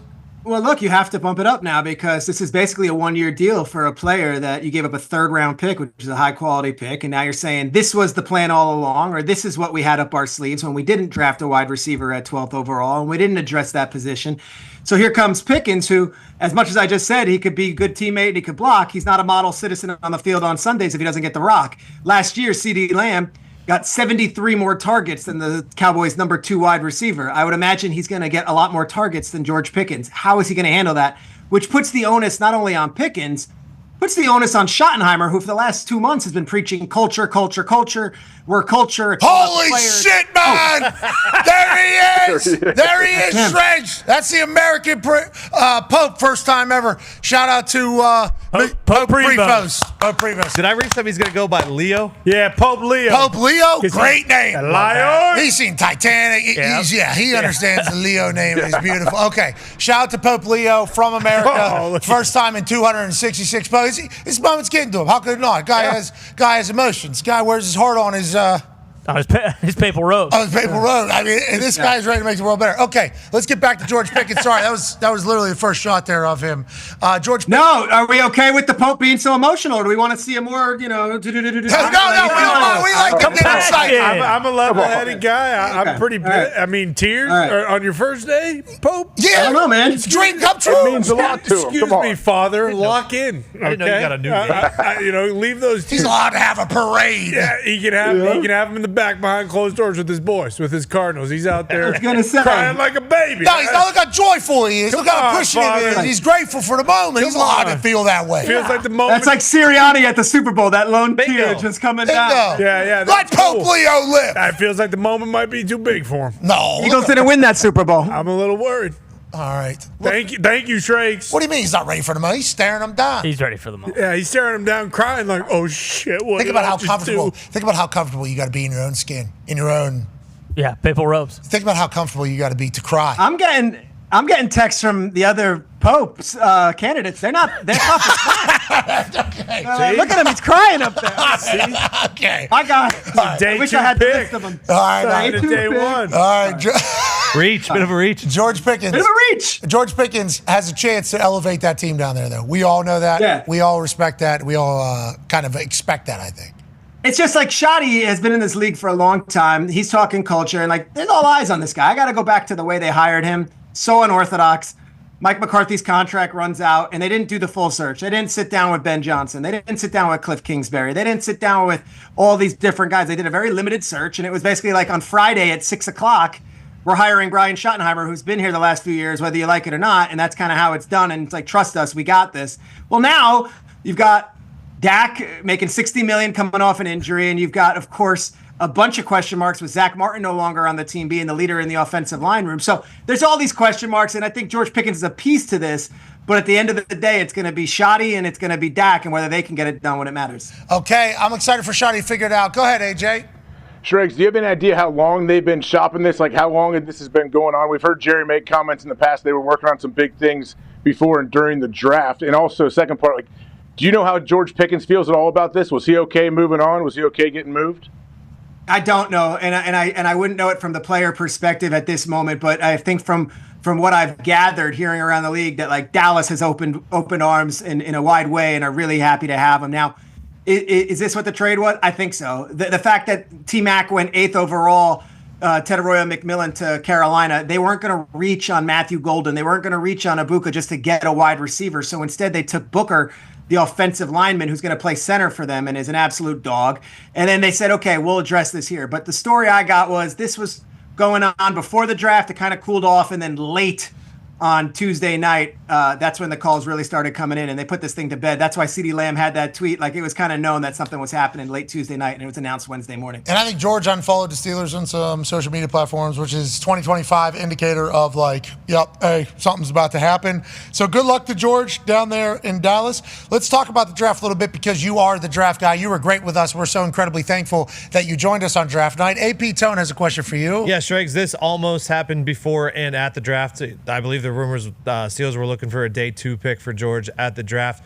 Is there any other stories that or guys or things that we need to look at that almost happened at the draft that could potentially happen the rest of this summer?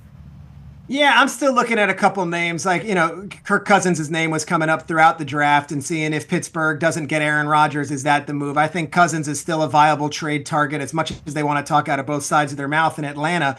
Fact of the matter is you're paying him a wild amount of money to be a backup quarterback right now, and he is still a viable starting quarterback. If there is a seat on the carousel that's open, it is Pittsburgh. So I would keep an eye on that one. It's out of conference. You have a relationship between Arthur Smith, the former head coach of the Atlanta Falcons, and the Pittsburgh Steelers. And of course, Raheem Morris and Mike Tomlin are as thick as thieves and have been so since their days in Tampa Bay together. So to me, that is a possible one I would watch if Rodgers doesn't put out the smoke of himself and says, hey, here's where I'm coming, and this is my opportunity to get in there. Wait, do you have an announcement? AJ, do you have an announcement? Is that happening next? That's a good question.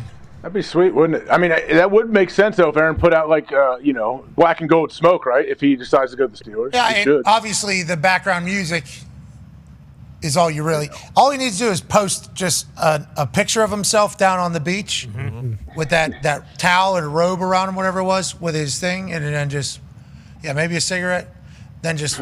Munching a pierogi. Okay, maybe. I don't know if that's part of his diet, but I do.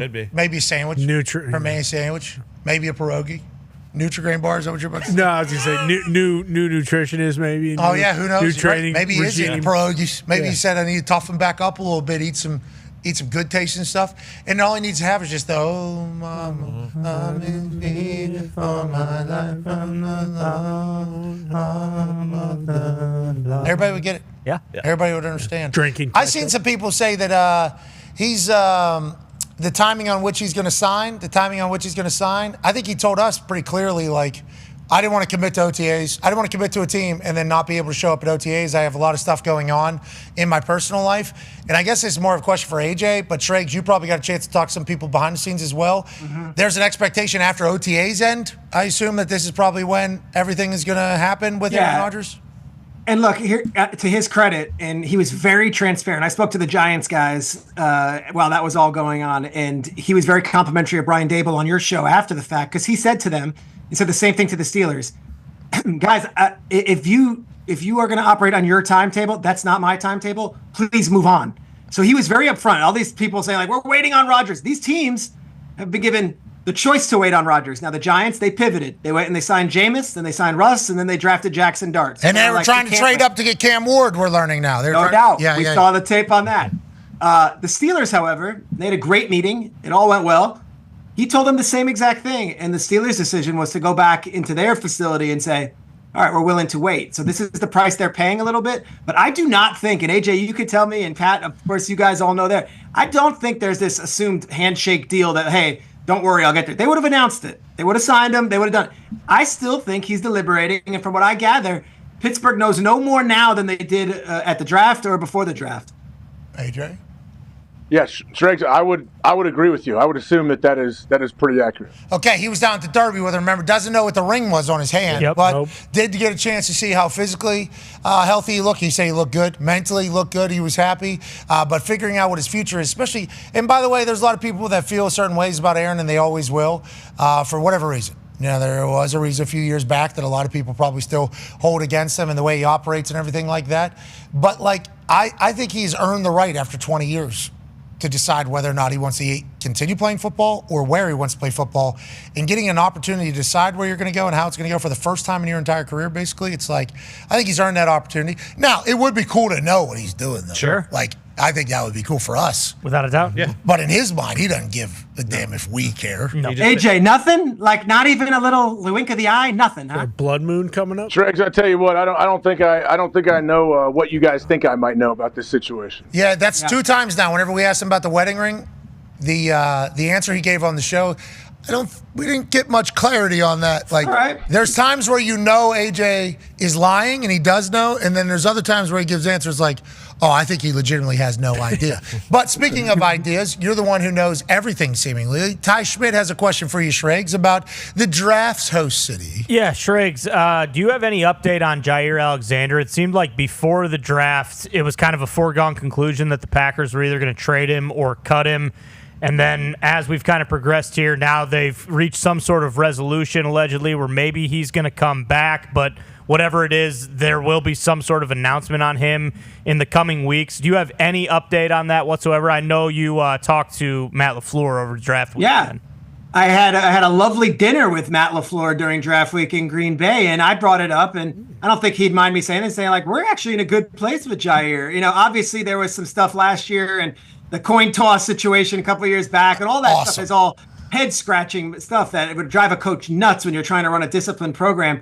But from what I gather, this thing is in a lot better place than what was being presented in the media, and that there is a place for Jair Alexander in Green Bay. And I think he and Jeff Hafley actually have had a great relationship, and it's a different breed and it's a different time. And I don't know exactly how it nets itself out, but like when he was being listed as that number 1 trade target, I don't think that was coming from Green Bay. And if you know Goody at all, he wasn't leaking that to anybody. So that was a lot of outside noise, I believe. We'll see how it figures itself out, though.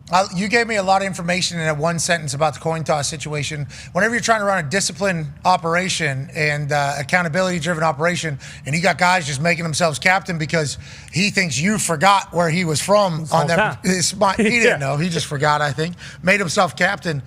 I would like to let you know, and you can tell LaFleur this the next time, and he probably has seen our reaction. We thought that was one of the most legendary moves in history, just naming yourself captain, and then afterwards being like... You didn't like it! No, I loved it.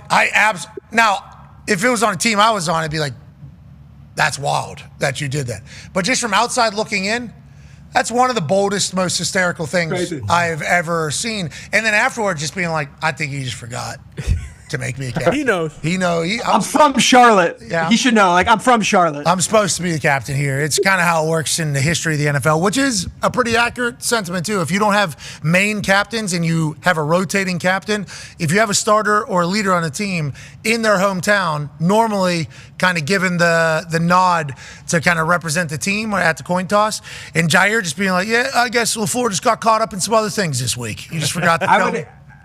I would add one more thing on the Packers if I can, just from that conversation with LaFleur. Romeo Doubs had a game where he didn't play last year because of disciplinary reasons, and he really had a rough week, and they decided to bench him, suspend him for the game, whatever it was officially listed. You know, with the Steelers trading Pickens, there's been a lot of rumors that Doubs, with his close relationship to Rodgers used to always praise him when he was a rookie and say how great Romeo was doing. I'll here to tell you, LaFleur's like, Romeo Doubs is great in our building. So I don't think one of those those Packers Steelers is necessarily being shipped either just to make Rodgers happy, which has been an assumption online. I think the Packers are really happy with their young wide receiver group, and they add Matthew Golden. It's like an NBA basketball team. They're thrilled with what they got. Okay, so let's pivot away from the Green Bay Packers and the Pittsburgh Steelers, as you just mentioned a couple times there. Cleveland Browns have 45 quarterbacks. How's that whole thing going to work out? You just mentioned it about what was going on with the Giants. Let's talk about the Cleveland Browns. How's that going to look whenever season comes? How do they plan on handling that? And what do you think it looks like for the Cleveland Browns going forward?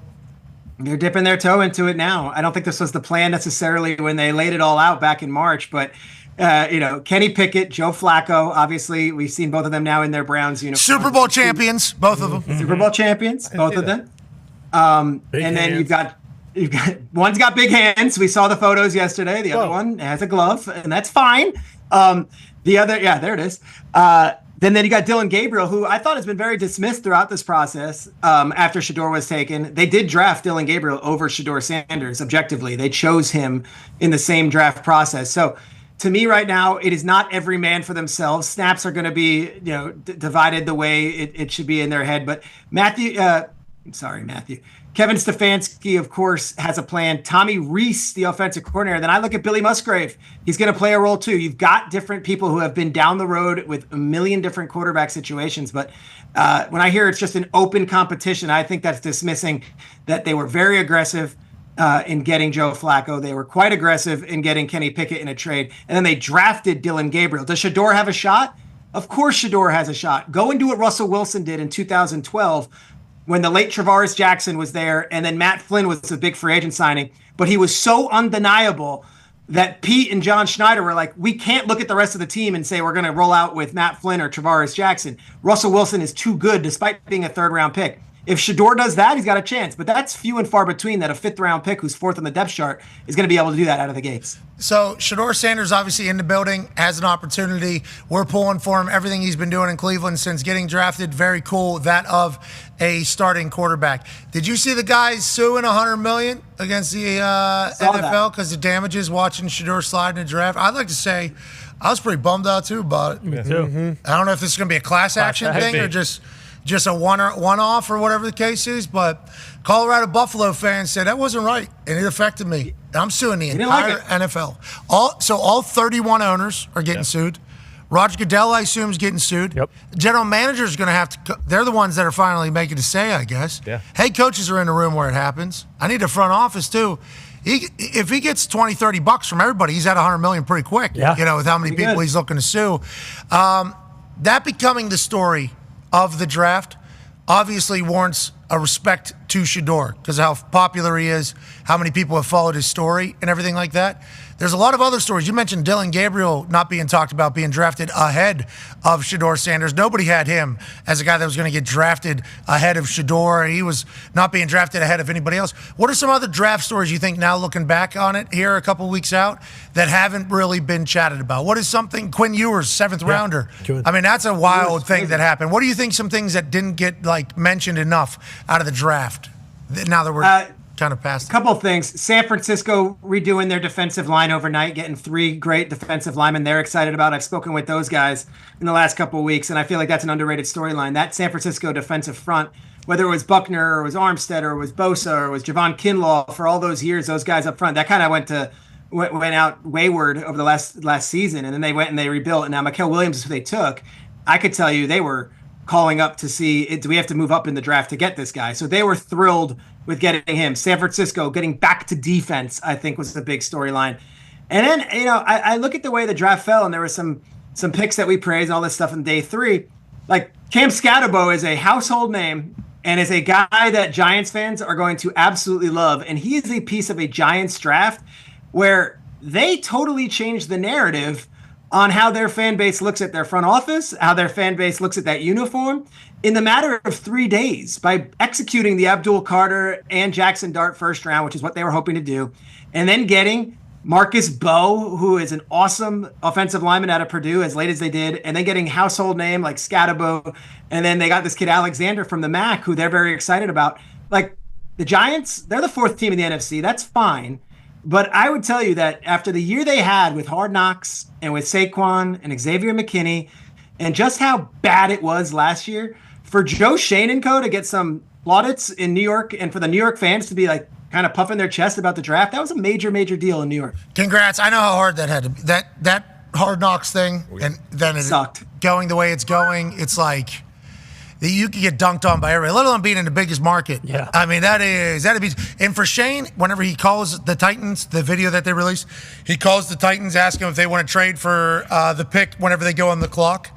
And him like laughing and being confident and comfortable. It's like, I'm happy they didn't take your joy, brother, because it could have gotten bad for him personally. It did. Yeah. It did. And I'll tell you, you want to add a little something else? Like the night that the prank calls went down, Joe Shane's daughter goes to Ole Miss. There were all these people saying that Joe Shane's daughter leaked the number for Shador and she was getting stuff on social media. I mean, people can be really crappy sometimes. So agreed.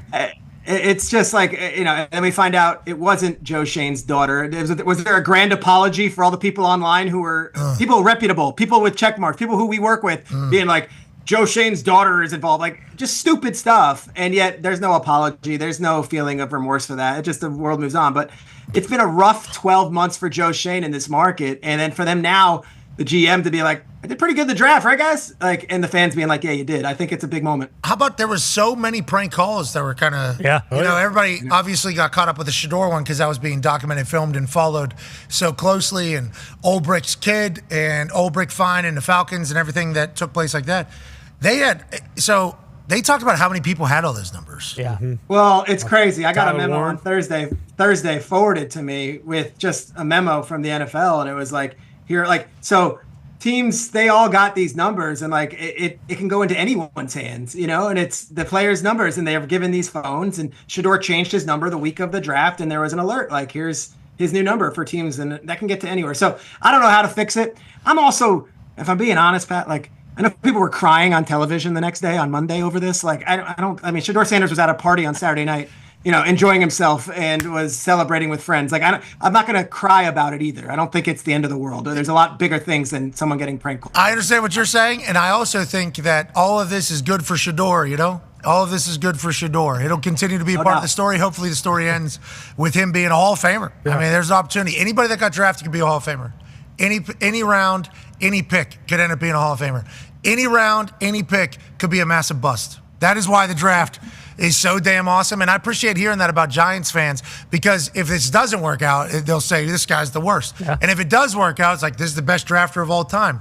It's a crazy business, man. It is a crazy business. That's why you being able to keep up with all of it for draft night for us was so special. Legit. I had such a blast, dude. It was so good. I'm still smiling over it. I had such a blast with you guys. And I'll tell you, Tone Diggs, like the two of us, I could do that the rest of my career and I'll be a happy guy. That was so fun. And you guys were so gracious to me. And to hang with you guys before and afterwards was a treat also. I love you guys. Okay. We love you too. Yeah. Sure. Dinner the night before, hanging out afterwards. You crushed it. Him not wanting to go to dinner the night before because he wanted to get a good night's rest. I was so pumped for it. I'm like, he's like, it's a big day tomorrow. Super Bowl tomorrow. I'm like, you can't go to dinner at 7:30?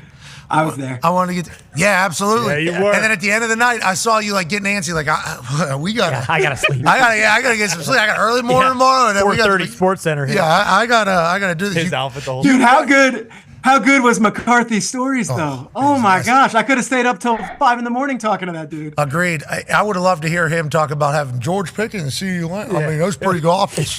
Those pretty good options, right? I mean, we're in a good spot there. I think Jared obviously calls the shots here, and I don't sound like that, do I? Yes, you do, brother. Okay, last question from us for you, and it's obviously about a team that you know a lot about. Doing something, I think, awesome, because I love the state. Go ahead, Connor. Yeah, Strage, why is McVay going to Maui for minicamp? Just because he wants to get a new tan, kind of go check out Hawaii, or what's the deal there?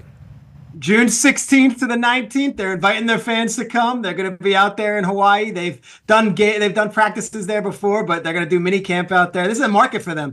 They really look at that. I mean, it's the closest market to Hawaii, and they look at it as one of these different burgeoning markets. They're also big, oddly enough, in Australia. They have a huge audience. That is like one of their affiliated teams. That the Rams have a big place there. So they're looking overseas. They're looking globally.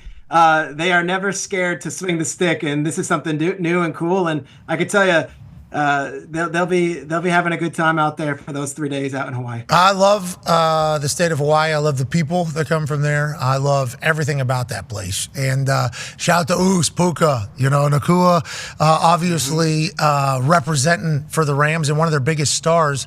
I love that they do things. Yeah. For content. Yeah.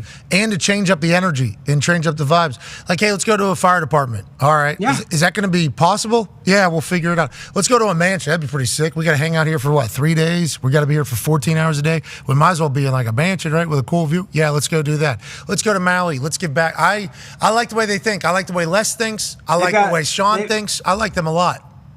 They've got a really collaborative group there, and we don't talk about like marketing people much. But like, there's this woman, Kat Frederick. There's another woman, Joanna Hunter. They're always thinking way bigger. So, like they go to the Cannes Film Festival in the summer representing the Rams. So the Rams have a presence at like Cannes. Like they're always thinking about. Sounds like a free trip to Cannes. Yeah. If you ask me. Sure does. Yeah. Sure does. Yeah, we have reps from the ESPN at the Met Gala. I don't know if you heard about that. I saw that. Yeah. Saw that.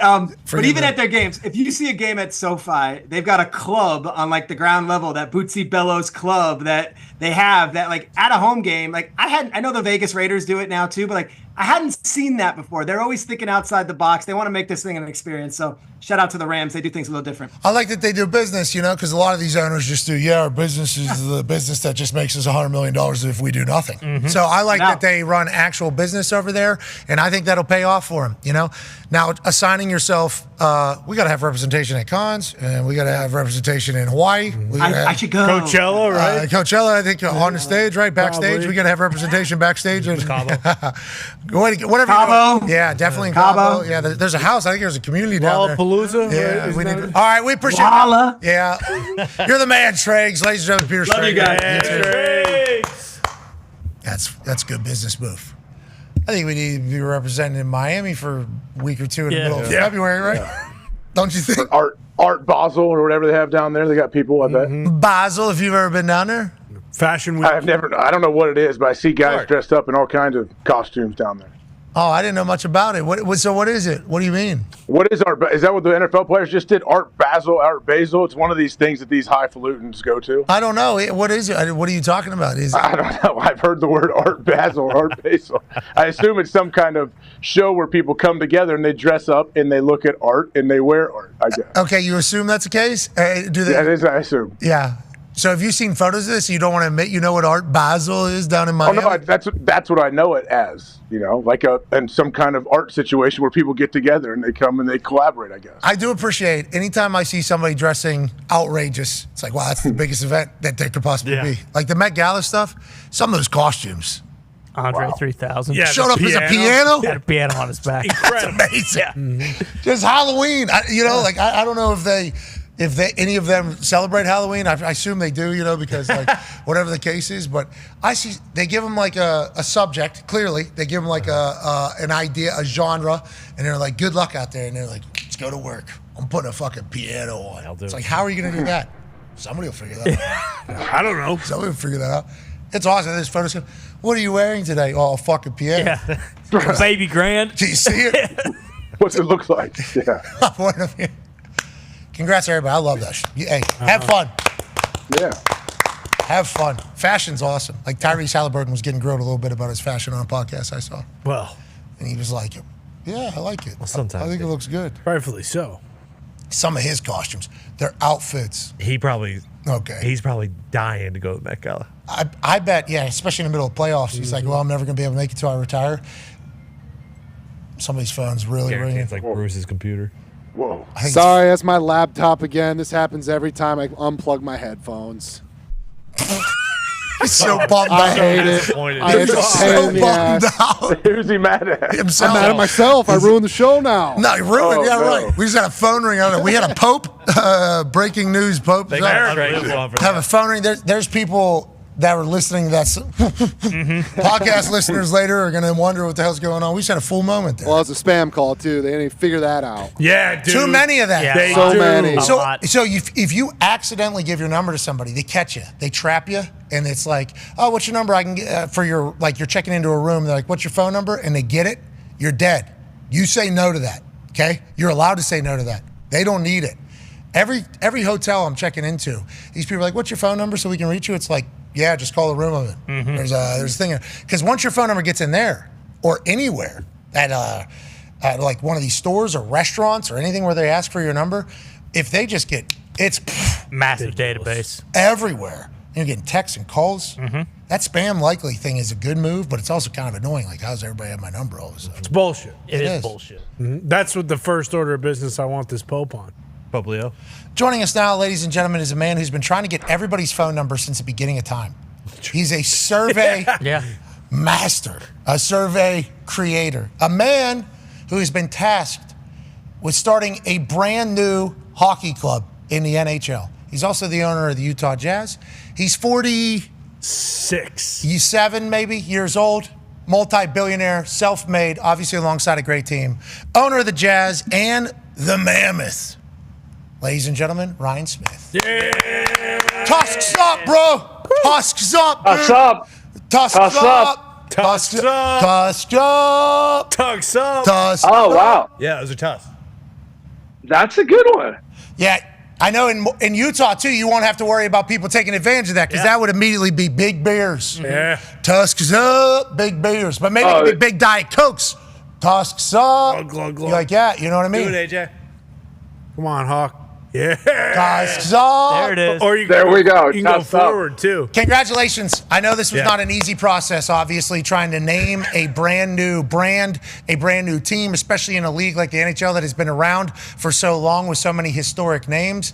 I know this was something that was weighing on your mind a lot. How did we get here? And how pumped were you for the release and reaction? Seemingly very positive. I mean, from everybody. Yeah, like first of all, it's good to be back, guys. It's been a minute. It's a crazy process right now, especially with naming and branding and trademarks. Like there's, I don't know if it's Shopify that came out where everyone in the world decided to register a trademark, set up a site. But we went through the process. We decided we were going to let it loose to our fans and pretty much the whole world, and had almost 1 million votes. And narrowed it down. We had 4 different waves of voting, and then we got down to the final 3, and it took off completely different than we thought. But we committed from the beginning. Whatever the fans chose, we were gonna roll with, and it was really cool how we landed the plane. And it was like with the Mammoth, it was like the Kentucky Derby. Like the names started pulling away every single day of voting, which was pretty sweet. And obviously, it made it easy on us. Yeah, obviously the logo and brand building is a vital piece of it. And what you guys were able to create is filthy. That is a nasty logo. All of the different alternate logos and alternate ideas, absolutely awesome. I think we can press play on that real quick. This video, is it for? Yeah, there it is. Boom. All of the different ones are awesome. And you still have the Utah Hockey Club feel with that one with the state or the Utah or whatever there, or that one right there. I think you did a great job with this. You guys have to be incredibly proud. Legit. Yeah, well, shout out to the team, our people here, Doubleday Cartwright. They helped out. It was a pretty sweet process. And, I think everyone had a little different picture of what they wanted it to be in their heads. But everyone got together. There was a group of like 8 of us. And they kind of set that aside, and we're cool with however kind of everyone had a moment where they had to get on board. So it was a pretty cool creative process. A lot of Easter eggs in that logo. A lot of Easter eggs. Obviously, you can see mountains. You can see the state of Utah, I think, on the outside there. They kind of run through all of the beautiful things. That's a U, you see, for Utah. And then the tusk goes through it, obviously. What else? Is there anything I'm missing? No, I think if you look at the state turned sideways, and then the mountains are obviously, if you look at all the new Jazz jerseys, I mean, all 4 of our jerseys have the similar fill with the note and the mountains on it. So that's a cool collab. And then the blue actually carries over to the NBA team. But they're also unique as well. So I think it's a pretty strong mark. It looks pretty dope on the jerseys. Like it's pretty powerful. It does. And then I think also the secondary marks where it's the U with the tusk. That's sweet. And then obviously the tusk up. This is something that just kind of crept in, and we ended up with the domain. I mean, I think for the most part, I think there's probably close to 30,000 people have done that. Hey, that's the first time I've seen that. That works. You're welcome. Especially if you turn on, I mean, you could have a dancing segment, and because I know you like to keep everything. I got a chance to watch your Utah Jazz team live with you. Thank you for reaching out. I'm so happy I went to that. That was at about a 4% chance of me going to that whenever I got the invitation. And then they said, it came from you. And then I Googled you. And I was like, wait a minute, this guy became a billionaire before he was 40. He's an American, man. This guy he's in his hometown. He owns a team. And I was like, I should go meet this man. And what I learned quickly is like you are trying to think of everything, and you are like trying to make things better, and and that is kind of your business, I think, since the beginning, which is surveys, which got you into this, which is going to lead to a question from me about whenever you decided to make this an internet thing. Oh yeah. We'll make this a poll thing. We, as people that live on the internet, said, buddy, you're going to get the Utah McPenises or something. No doubt. Like the internet is going to bully you into doing something, and the internet will force you to do it. This conversation with Ryan Smith, owner of the Utah Jazz, and the newly named Utah Mammoths. Toss up, continues digitally. We'll be back here for a Feel Good Friday on ESPN. See you tomorrow. Okay, so whenever you said you had the ability to get a good name and the internet won't internet you, I think we didn't believe it. Legitimately, I don't think we believed it. Yeah, I assume we weren't the only ones. How was the survey process, which you are a survey person, in the modern world that we're in with the name of a sports team, which can be hated on? Like, people can hate new names. Like, for sure, people can hate on. Well, and so I think looking back, you guys were right. It was high risk, high reward, or maybe even high risk, low reward for the way that you would go through it. Qualtrics was pretty money throughout this process because we did the digital polling, we would randomize, and then the real kind of moment of truth came when we went back to the NHL and we're like, hey, we got to put some logos and brand identity towards this. And so we really created 4 different fully built out brands, and it was Outlaw and it was others and Mammoth and then we started going around, and the NHL was not having that we would go out and show these to people. And then anything you came out with, people started registering the hashtags, the websites. Everyone started registering the trademarks on all this stuff, which got super complicated. So it was really cool. We actually embedded all of the research into iPads. We had a home stretch of Jazz hockey games for the first time ever in Utah that were 11 games back to back. So we swapped out every single night, and we ended up walking around, and we would get thousands of people to come in, and it was only a couple people with Google Glasses that actually leaked it. I mean, you got to play them for everything.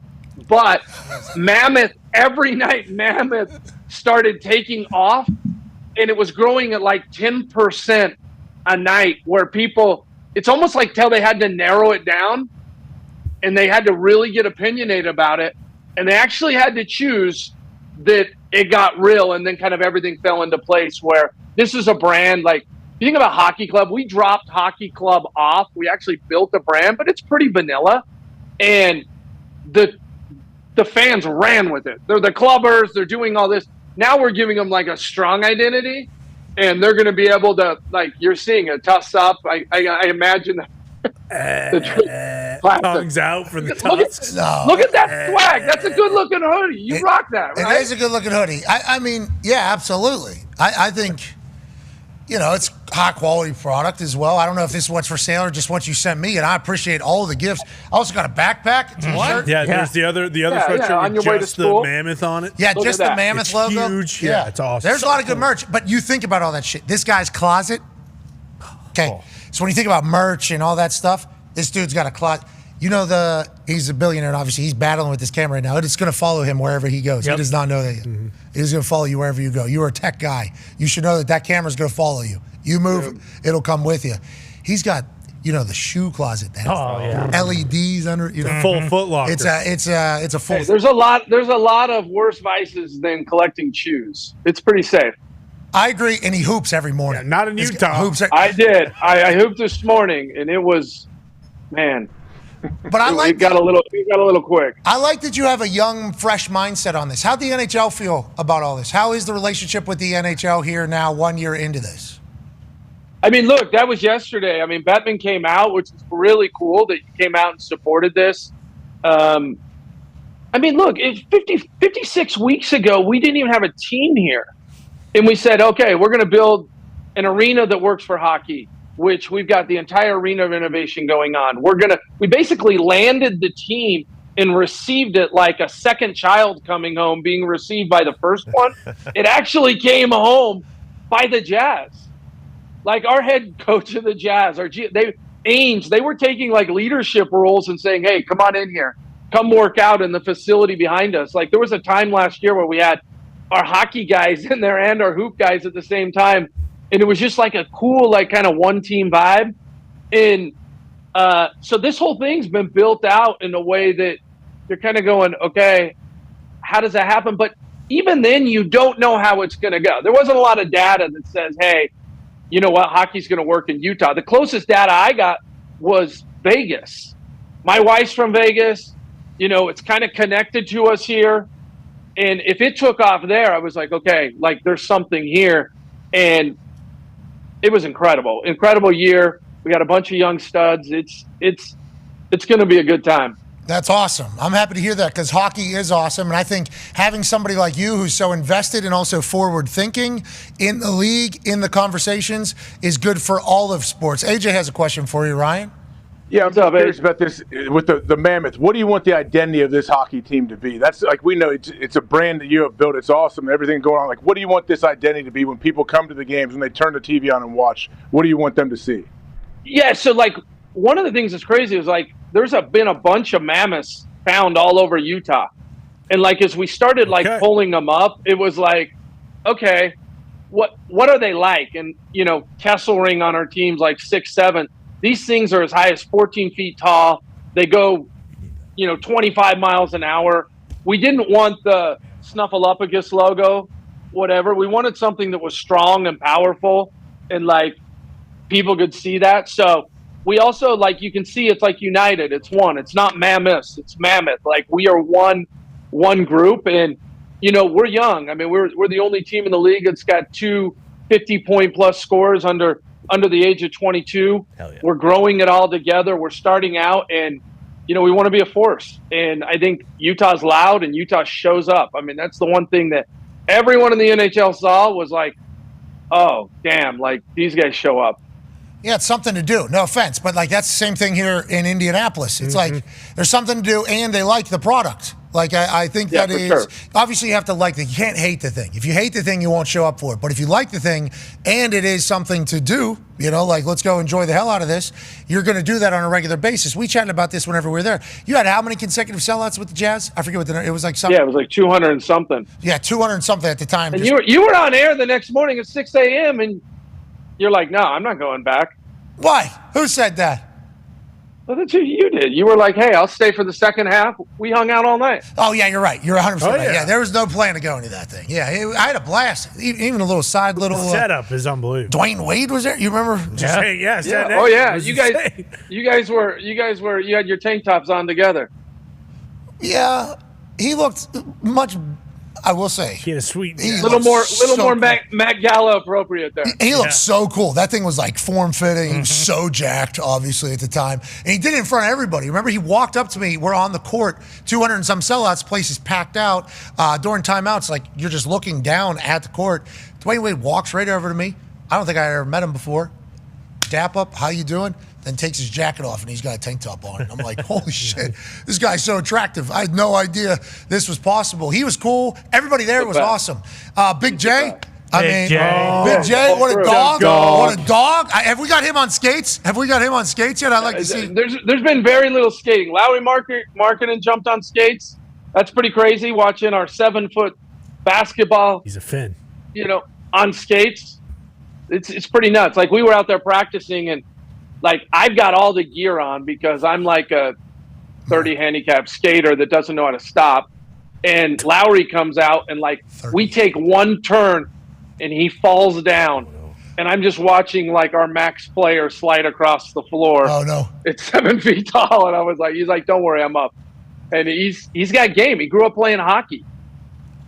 That's funny thinking the owner going, max player right there. This is a great idea, Ryan. Well, the story just doesn't end well for you on that one. Yeah, you look like a terrible dumbass. Maybe the dumbest of all time. Oh, yeah. This guy took their max player. He's paying him a lot of money to play on wood. So yeah, get on. Brings a blade. Yeah, brings a hockey team into the. Look at this. He tells him, go on out there. Go, yeah. He does look smooth, though, doesn't he? He looks comfortable out there. Oh, yeah. Grow up trying over there. Standing at 7'6" on skates.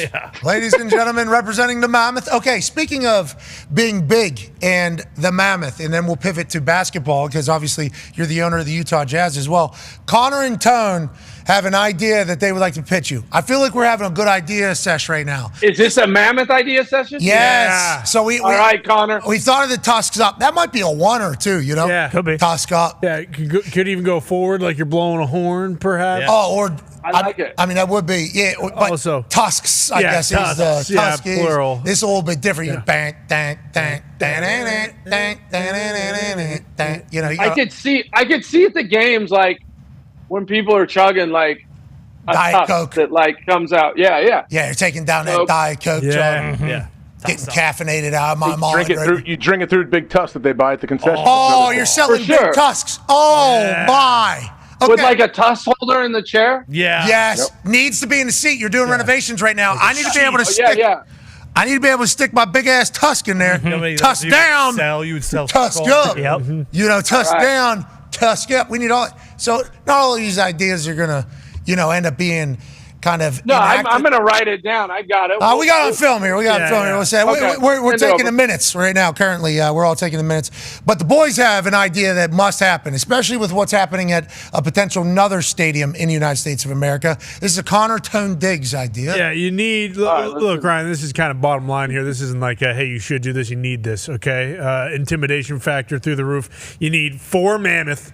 Outside the front, 4 because, UTAH, obviously, 4 letters in Utah. 4 mammoth kind of outside the front of the arena so that when all the fans are walking in, they're walking past the mammoth. Maybe the first one's 20, 25 feet tall, and then progressively they get lower so that you can kind of pat the mammoth on the way in. Maybe it has some sort of slogan that you got. Family of mammoth. Tusks up, maybe written on on the side of them. Yeah, the mammoth, if you will. We didn't exactly come up with this idea on our own. We kind of stole this from the Buffalo Bills, their new stadium that they're creating. They have 3 bison outside of their stadium, and they're a little small. They're somewhere between 12 and 15 feet. We're thinking these mammoths, which are bigger than bison, need to be at least 25, 35 feet. Well, that's what you said was the 25 miles an hour, I think. And how tall were you saying these things were, these mammoths? 14 feet. 14. Yeah, bump that up. Yeah, we need that. That's amateur numbers. But if we need big old man. We need at least 20-foot mammoth out there. Yeah. And we're all pushing for that just strictly because when these bison were announced in front of the Buffalo Bills new stadium, everybody was jacked up. They said, holy hell, we're getting big-ass bison out front of this thing. Then they released the sizing of it, and somehow, I don't think this is the case, it's higher than a basketball hoop. This is huge. This thing is going to be gigantic. There's a lot of people that think they're too small. Yep. These bison are going to be too small.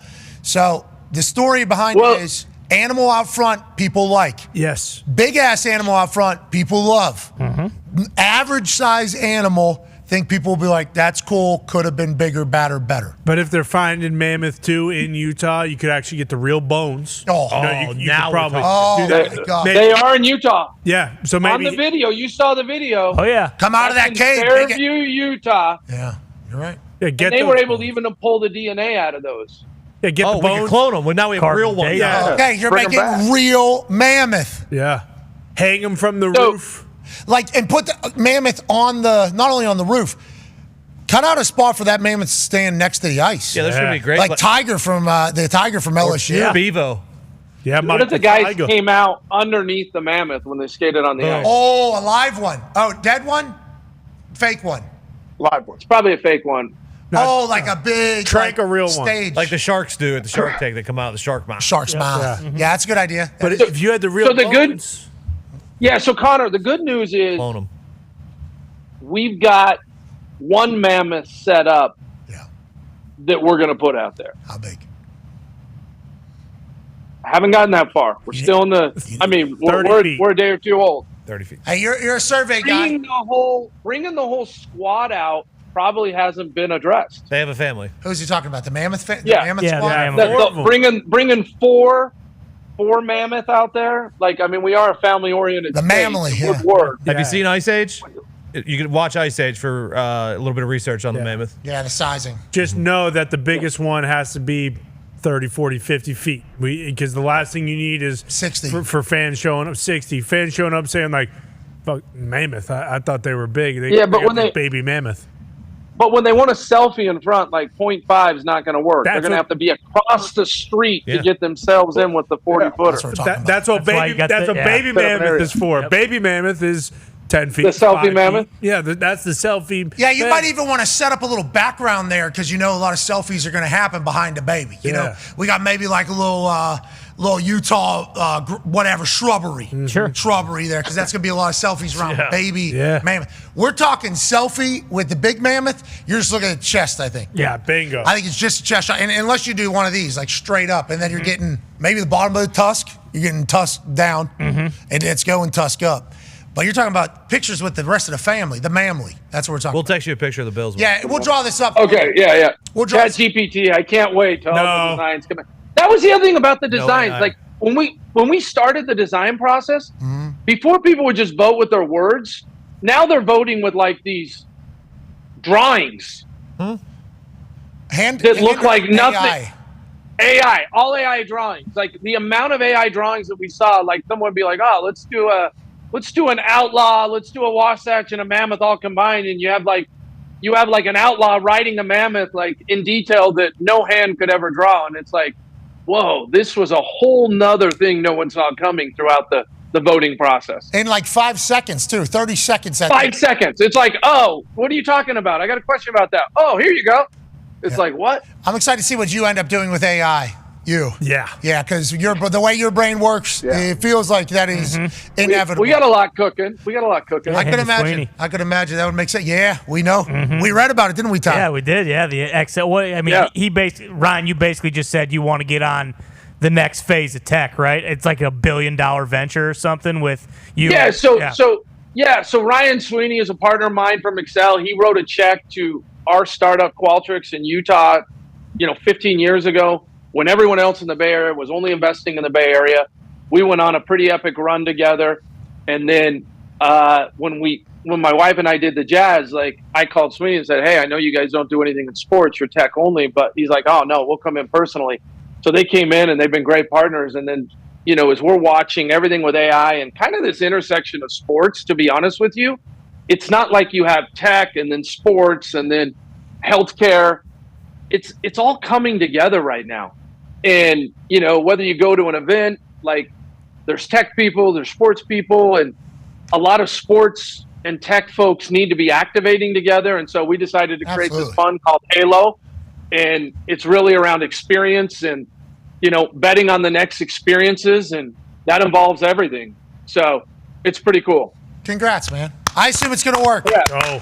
That's what I assume with you, man. I just assume it's going to work. Yeah, I think it probably should. Like, I think he's one of the best tech investors on the planet. And normally when we get together, magic happens. Yeah, we told you. Yeah, there's a potential offer. Yeah. There was. Investors? Possibly you. There's an option. There's an opportunity there, I think. We've done crazier things. Hell yeah. Okay, all right, yeah. That would be crazy. That'd be so sweet. It'd be smart. Could you imagine? It would be smart for you guys. I'll get Utah Mammoth tatted on my back. That, you can't put a number on that, but we will certainly try. Wow. We will certainly try. First one, but you have to hurry. Yeah, I'm just telling you, though, like what you just heard there, you might think, wow, they're losing leverage. Nah, that costs something, doesn't it? Yeah, no, that's for shooting. That tattoo, that loyalty to Mammoth. That's right. There's a possibility there.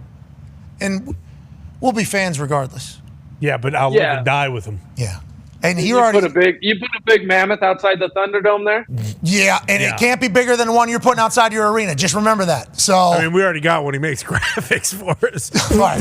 T-Bone is not a mammoth. T-Bone, hey, you do not deserve that. Oh, wow. T-Bone, you're a good guy. T-Bone's been looking good.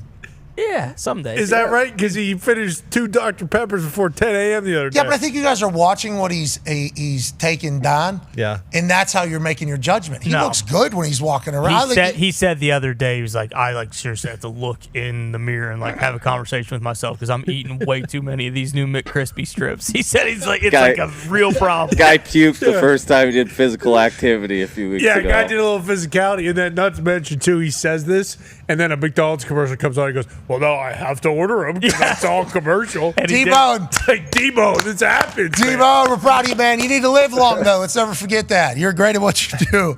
What a wild animal. Okay, let's get to. Sorry you had to experience that, Ryan. I did not know that. No, I think it's great, man. We're just rolling. Well, he's XL pop with a Dr. Pepper. Bro, we've been at this for 20 minutes. What's going to happen when our fans have this for a full year or decade? Like I think you can work with Mammoth. You can work with it. I think it's a good name. I think there's a lot of definitely plays. And I like that you said it's just Mammoth because we're one family here. You know, we're one family. But do you say go Mammoth? Sorry, do you say go get Mammoth or go Mammoth? Like, what do they say in the arena? Mammoth. Look, with the hockey club, here's what's crazy. With the hockey club, we just rolled it out. We didn't know what any chants were. We didn't curate anything. By the end of the year, it was like, let's go Utah, Utah. It was like the slow clap. Club, go. Go Club, go. Yeah. Hey, Utah. So the Mammoth.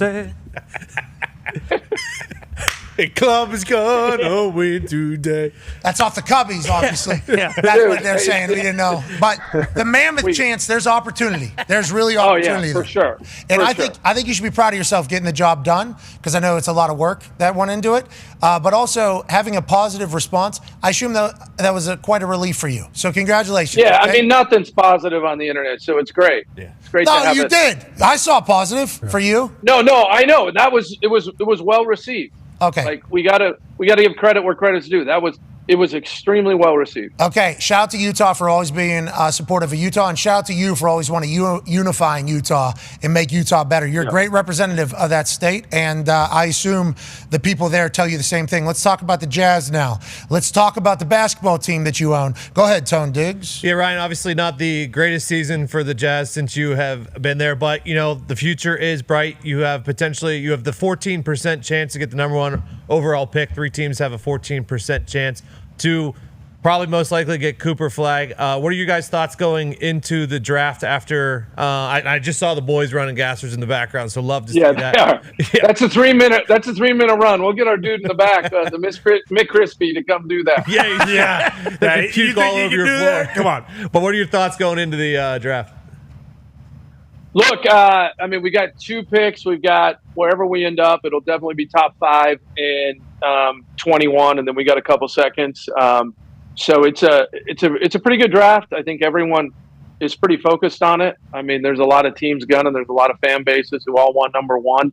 The Jazz have never really moved up in the draft, I think, in our history, or had the number 1. So why not now? Why not us, right? Like, I think it's a good thing. But we also, we've got a young squad. We've got 9 guys under the age of 23. And so we've had a lot of picks, and we've got a lot of picks coming out. I think we as much as anyone, had the most first-round picks in the NBA coming out. So we're definitely growing our talent here. Ryan, what about keeping the head coach? I know a lot of people were kind of questioning that decision, extending Hardy. What kind of went into that? And then, you kind of mentioned it with the, hockey club coming in and how great he was and that being kind of one team. Did that also play a factor? Because outside looking in, people weren't really considering the human side of the extension. So we didn't extend Will Hardy because of how good he was with the hockey team. Okay. As fun as that would be. Will's been an incredible partner. I think with myself and Ainge and Jay-Z, we're all in this together. It's not like there's a division here of how we're doing stuff. Like, we're all rolling in this together. And it's been really cool to watch. Just, he was the youngest coach in the league when we hired him, and we're growing up and we're in a rebuild, and we believe that, as we kind of roll out of this rebuild, that we want him to be able to see a lot of the fruits of the labor. And it's a really, really easy decision, and we like him more now than when we hired him. And I think that's a pretty cool spot. And fortunately enough, he likes us because he's definitely a coach that would have a lot of demand out there. D-Bone said that he would run basketball suicides no problem. Yeah, so he appreciates you. Let's go. Have a casket ready. Those are, I don't know. There's probably some sort of workout going on for potential draft picks. That's a 3-minute run. How many times you can go up and down in 3 minutes? Oh, yeah. I think there needs to be a version of that in the Thunderdome. 3-minute run. Oh, yeah. Oh, okay, yeah. And I don't know whether it's like 22 or 26 is like a record. Like it's out there. Do So you do it? I'm actually been summoned to go do that this year. Okay. Like Ainge has taken the over/under on how many I can do, and so I don't know. I'm going to end up doing it one of these days. You literally hoop every morning, though, right? That's part of the Every morning. We hooped this morning, and it's harder. The older you get, the harder it is. Every morning. What time? Every morning. What time are you 6 playing? a.m. 6 a.m. 6 basketball a.m. game. Same group of guys? Yep. Same dudes. We've been playing together for like 10 years. Ball is Life, shout out. So it's the Ball is Life text thread, BIL. Shout out. And, the text goes out. We get to 9 or 10, and it's like, all right, 1 or 2 more. You can add a +1 if you want to bring someone else. And then we do it at BYU. So we're doing it at BYU's campus. And so oftentimes, like, assistant coaches, past players, everyone will come out. So it's a pretty good deal. Every morning at 6 a.m. We're starting on Yeah, the court. we're probably 3, a good week's 4 days because of travel, but a lot still. That's so much hoop. That would be That's awesome. incredible. That would be awesome. So If that was available, just to be like, hey, if you want to play some pickup, we have a group of dudes that we all like. Gotta trust those guys. Otherwise, you're getting banged up out there. That everybody. Well, it's super important, the trust factor, because you don't have any heroes out there. You don't have anyone who's trying to like be a hero and like you're going up for a layup and they come underneath you. Like and then we don't normally play with anyone that's over about 6'7". Smart. Well, Smart Big J. idea. Well, Big J, yeah, Big J's, he's probably taking it to the right. 6'4". Yeah. Yeah, that's nice. Big J. It's not with the hat on, though. Yeah, Yeah, with you're the right. hat, he's touching the rim. 6'7". Yeah, and he's potentially not invited anymore. Got to get that thing down low. How much do you think basketball, your love of basketball, which turned into an ownership of your hometown team that you loved, how much do you think you've taken from that ownership shit and, being an athlete and everything? And how much has it carried into helping with the NHL team? Is it 2 different businesses, 2 different worlds? Has it been pretty similar? Has it been hard? What has it been like between navigating a new league while also having already done it in another league? Are you finding yourself saying like, well, it's much easier in the other league to do either way? Either way. I'm not saying you're saying that about anything, but is there a comparison going on for you at all times? Yeah, it's a really good question, Pat, because like I just got out of an hour and a half with our GM and our president of hockey. And we went through everything, like season in review, what players we need to sign, free agents are, because we got a great farm system in hockey with a bunch of young guys.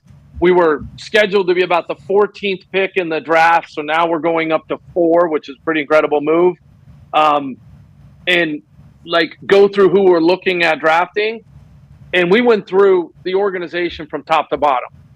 And look, I'm 100 times more, kind of capable to have that conversation than I was last year, but I'm still like, they shouldn't listen to my direction yet, right? Like when it comes to players, like I'll be the first one to be like, hire smart people, get the hell out of the way, but do not listen to me when it comes to like, hey, what players or whatever, or who I watch on TV, because like, and other owners are like, oh, I'm coming in, we're gonna go yell at the scoreboard, we're going to win a championship, and it's all going to change, and it never works out, right? Like, so, and I don't know that Danny Ainge has listened to me once since he's been here. Good. So, like that's probably a good thing. But when I got done with the meeting, I said, hey, I would actually love to have this same presentation with Danny, Jay-Z, and Coach Will, and vice versa.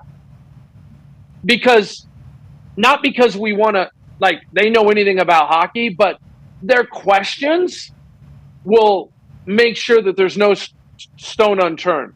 And that's like a really cool collab that we can do, and that's the benefit of having it all in the same family. There's only a couple of us where it's the same ownership group through both. It's like MSG, Toronto. A lot of cities have two teams, but it's not the same ownership. It's not all there. It's not that $1 for each is okay either way. Like, so the collaboration is just a little different, and so this is where like we can all try to get better. And I think there's a lot of synergies that we take away. I'll give you an example. Like this year, we were playing hoops, and Will and I were at the hockey game on like a Tuesday night. We're playing Dallas on Wednesday night, and our team hadn't really won at home, and so it was kind of getting a little nerve-wracking there. But in the last period of hockey, we're up like 5-2 in hockey with like 6 minutes left. Like we got the game. Sergachev on our team dives in front of like a 90-mile-an-hour slap shot. Freaking hits him in the head, and he's kind of like out. And Will's like, what just happened? And Lowry was there and was like, hey, like, you got to get in front of the puck. You have to dive in front of the puck. He's like, yeah, but the game's out of hand. We got it. Like, no, you got to get in front of the puck. And Will's like, so we go in the next night and we beat Dallas. There we go. And I get in the locker room, and Drew Eubanks is going around going, hey, way to get in front of the puck, guys. Way to get in front of the puck. Oh, I love that. And I go to Will, and I was like, what did you do in film session? And he's like, I just showed, like, Sergey getting in front of the puck, and he's like, all I'm asking you guys to do is get back on defense. Wow. Right? No one's being asked to get in front of a 90-mile-an-hour slap shot. That's great coaching, I think. And so, like, the collab there is real, where a lot of times we all gather inspiration from businesses outside of our world because we're so close to it. Like in customer sat, like we'd always have like agents for tech companies go and observe, you know, the auto or fixed department at a Ford dealership because no one wanted to be there, or someone at a funeral home because they had to like deliver the most amazing service on the planet. And so you often get inspiration from those other groups. And that was, that's kind of what we're seeing here, a lot of collaboration. Yeah, because you're learning a lot about something I assume you didn't know much about beforehand, and then you're seeing how other people do it. And let's talk about a little, by the way, great pull for motivation there by Hardy, being like, hey, you think, smack the wood a little bit. Yeah, come on. Okay, let's just smack the wood a little bit here. Okay, these guys are eating pucks in this entire thing. Let's talk about the business side now of it, because like Sidney Crosby, I'm from Pittsburgh. He just signed for like $8.7 million a year. I think it was $8.7 million a year. How hard is it for you whenever they say, hey, this is how much it's going to cost? And it's like, yeah, we want to do it. Like, how hard has that been? Because the NHL prices of contracts and seemingly everything, vastly different than the prices of NBA stuff. And I assume as an owner, that is some glaring things that you can see are different on one side and the other? Or how do you view that kind of, and how do you kind of balance that? Well, so first, the hard cap is real in hockey. It is real. So you actually have to make trade-off decisions. Where in the NBA, it's very much like, all right, well, we'll do both. You know, we got someone coming up, we'll sign them, we'll go up over and we'll go into the tax. It's penalizing. The new second apron definitely makes it a little more impeding to go in, but you can still keep a lot of your players. Whereas in hockey, like teams are having to make real trade-off decisions. I did an interview up in Canada, and the first question was like, hey, what do you think about the cap increasing 15% or whatever it is this year? Can you believe it? I was like, well, that's every year. That's every year in the NBA. In the NBA. Yeah. And so it's different. But the one thing I've learned is like, you can't run in front of, I mean, AJ, you can't run in front of your blockers. Like, you've got to look at where your team is, and you can't just go in and say, hey, I'm aggressive in every other aspect of my life. I want to come in. Like, you actually want to be able to build sustainability. And look, on the Jazz side, it's super painful for me to like sit here and watch our organization down to where we're not winning that much and growing the talent. But I also know that the pain is directly correlated with our upside, 100%. And hockey's been a little bit of a breath of fresh air for Utah while we're going through this, but we're not going to be down for that long. We've got great people and things switch. Yeah, but definitely with a draft coming up, which in everything you were mentioning earlier about, Utah's never done it. Yeah, that's right. They've never done it. Wow. Utah could do something they've never done before. Are we giving up leverage, or are we just talking about a potential reality happening for the Utah Jazz? On that note, Ryan, Ty has a question for you. Yeah, Ryan, a couple weeks ago we had LeBron in here, and he was talking about the NBA draft, and he basically said, like, hey, I'm not going to outwardly say it, but I don't think there's any coincidence that, like, the Cavs won the lottery the year I was in, or the Bulls won the lottery when Derrick Rose was there. Like, this kind of stuff tends to happen in the NBA. Obviously, you guys have the opportunity to get the number one pick. Is there any worry that the NBA is going to somehow maybe screw you guys over and you won't have a fair shake winning the lottery because you are Utah, you are a small market, and they maybe want to see Cooper Flagg, go to Washington or something like that with the success of, the Washington Commanders, and the Wizards have been so bad for so long. Like, does that creep into your head at all, or not really? Is it kind of just like, hey, the chips are going to fall how they are, and we just have to accept that? Well, so my head's a little different because I don't believe we're a small market. Like, I look at what we have in Utah and, like, big mammoths outside of our stadium and, like, an airport that you can fly anywhere in the world. Like, we can go anywhere out of Salt Lake. Like, it's crazy. You got a top 3 tech economy. You got 7 million people coming in here to ski. Like, we have nothing in common with small market. The only thing we have in common with it is people don't move to Utah necessarily to live downtown in that urban environment. But you look at Park City, you look at where we are, we have 250,000 college kids within 90 minutes. Like, there is nothing that is resembling. We have the number one economy in the country. What? With the lowest unemployment. Yeah. And it's been that way. And so we've had a branding problem for a long time. Yeah. Well, and next year, let's not forget about that. The number one player in the country is going to BYU. So if the NBA does rig it, it's probably going to be next year. He walked in when we were playing. I mean, that kid looks like he's ready right now. Where did he end up going? Not Utah. It was a different school. He's not a Ute. Did he go to Duke? No, it's a school in Utah. This is the number one overall? Number one overall player for in the next class. year. Yeah, he'll be a freshman next year. He didn't go to Duke or he didn't go to UConn? No, not UConn. No. West Virginia? He didn't go to West Virginia? Well, that'd be dumb. Not that. Not Kansas. not Gonzaga. Not Texas? Not Texas. Where'd he go? He's a Kook. He went to BYU? Yes, he did. Go Cougs. Go Cougs. Hell yeah. Have you played basketball with it? I assume you have. I have not played basketball with him. I have a line of demarcation that I can cross there. So I keep a little bit of a distance there, but we see each other, we give each other the heads up, like, hey, what's up? Like, because he's gonna be in the league, and he's gonna be in the league for a long time. And how did he end up at BYU? That's a crazy. Yeah. I think they offered him the most money. Yeah. Is that what happened? I believe so. Big donors? Is that what it was? So I will tell you straight up, he went to school at Utah Prep. They did not offer him the most money. There's a great coach there in Kevin Young who came. Yeah. He was an assistant coach for the Phoenix Suns. He's basically got a pro staff down there. Seems to be a little bit of a trend of what's going on. And, he wanted to stay in Utah. He did and not. BYU's an area where he was comfortable and can get locked in. I mean, he's been on ESPN and talked about it, but great kid. Yeah, I would imagine he's a great kid, and he's an incredible talent. Holy hell. Healthy. Let's get this guy to the Pacers. How do we get this guy? How do you guard this guy? Yeah, who's he play? These are packed gyms. I assume these are big games. I mean, he's just. Yeah, it's. Oh.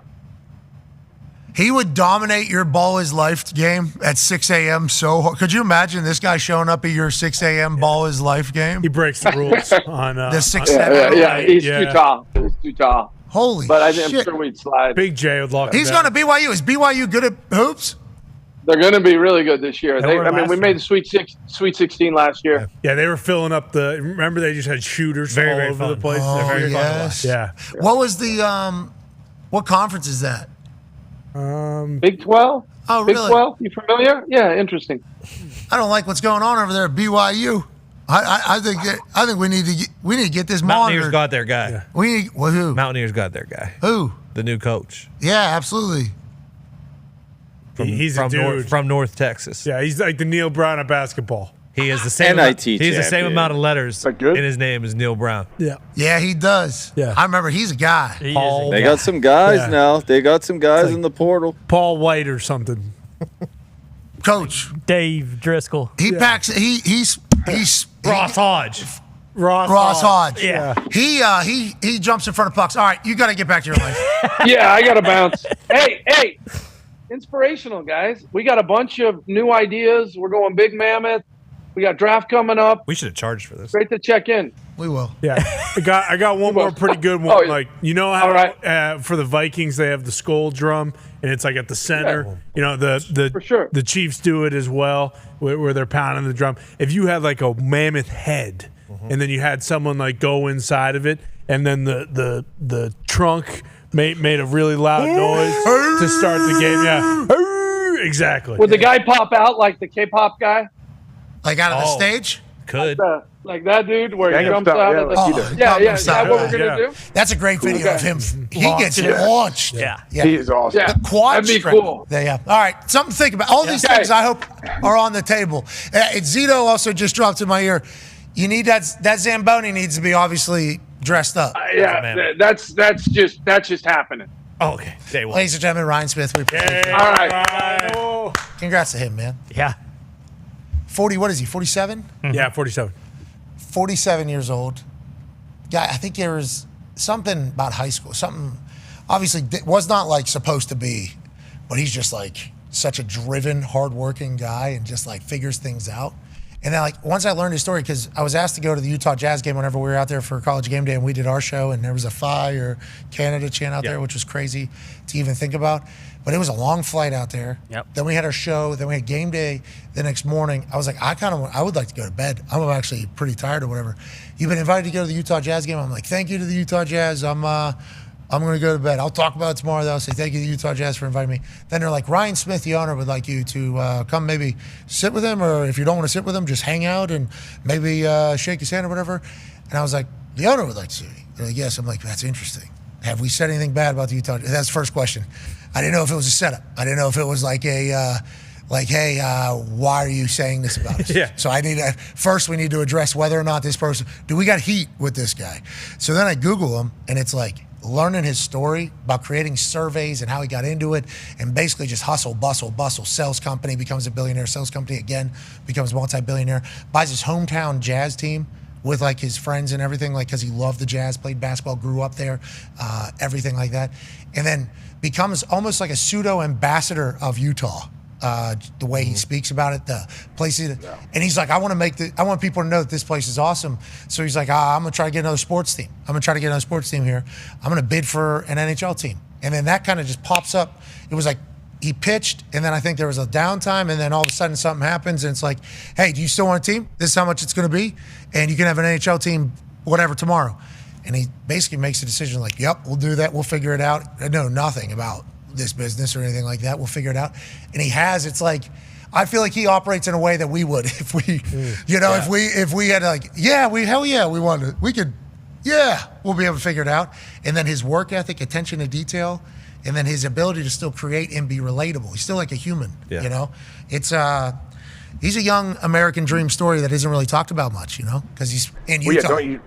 Don't you think like that's what everyone, like every little kid, if you all of a sudden came into a ton of money, what would you? Hey, I want to own the team that I watched growing up. Like, and he owns two of them now. Like he created one out of nothing and brought a hockey team there. So, yeah, I'd say that's every kid's dream. That wouldn't be a bad deal, I think. Him hooping 4 times a week at 6 a.m. That's sick. 47 years old. Would be awesome to have that option. Yeah. Mm-hmm.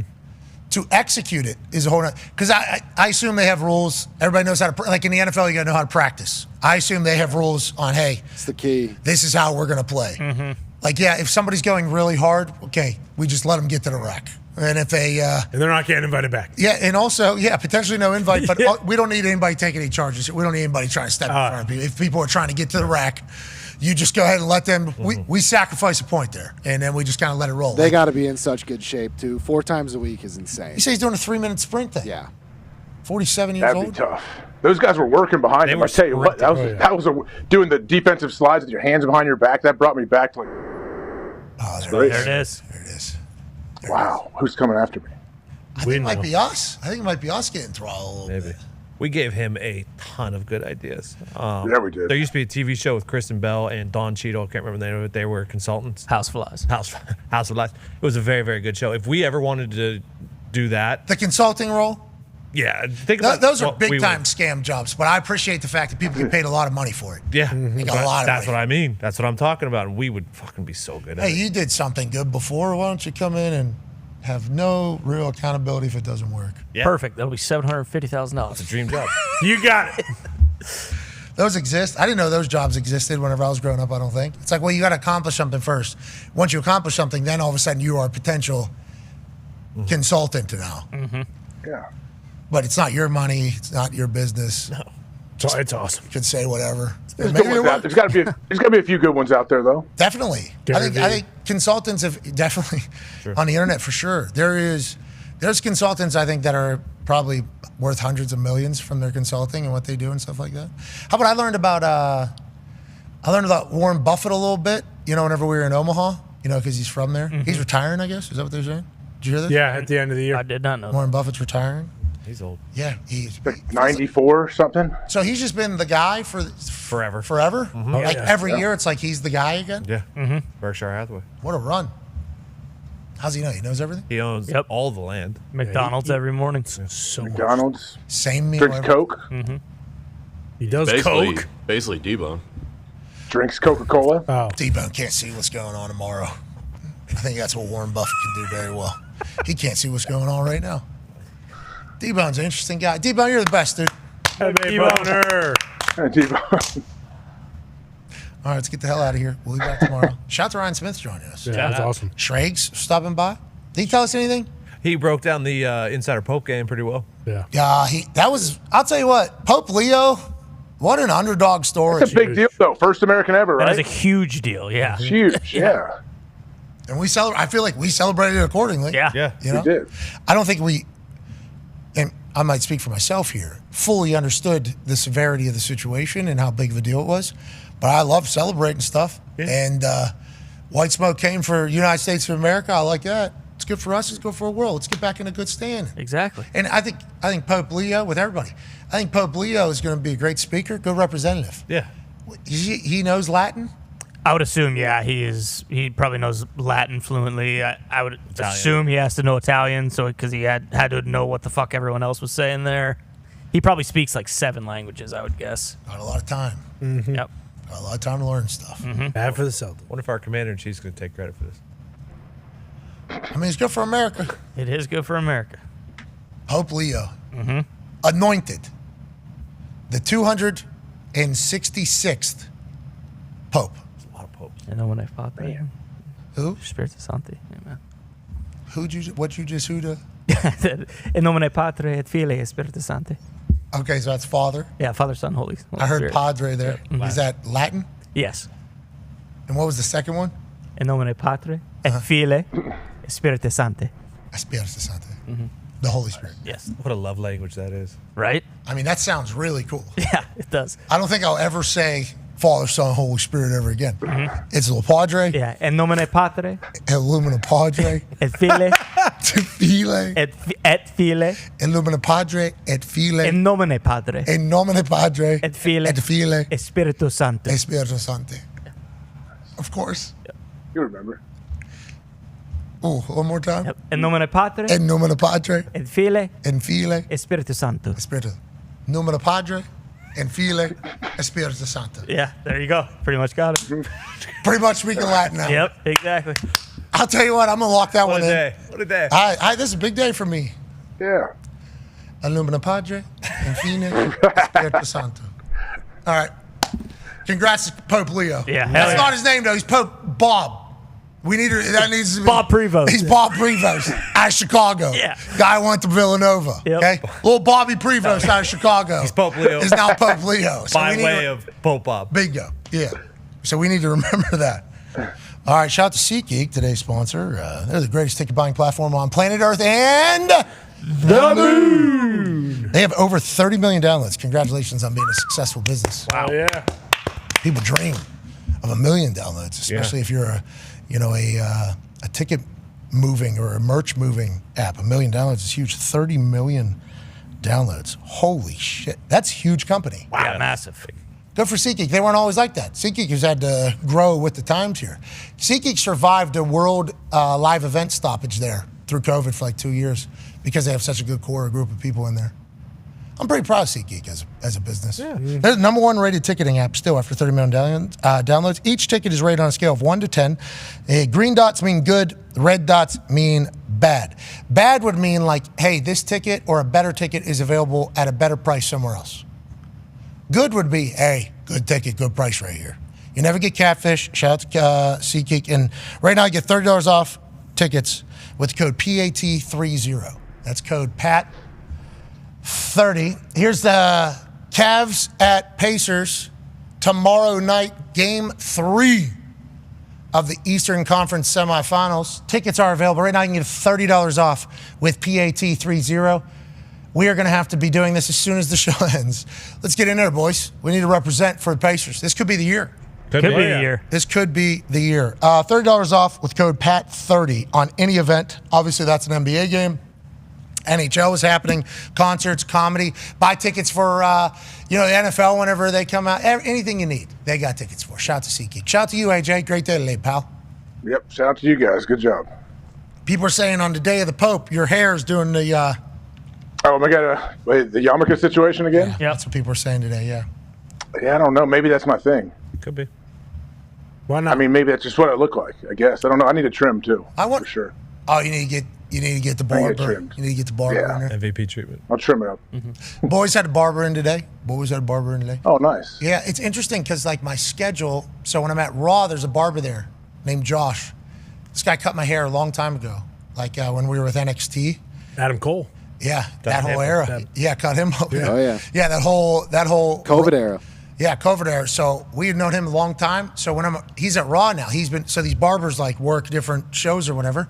So I saw him at Raw the first time, and just for good old days, I said, "Hey, you got time?" And he's like, "You got it." So I've been getting my haircuts on Mondays, which kind of messed up the barber in office trend for me.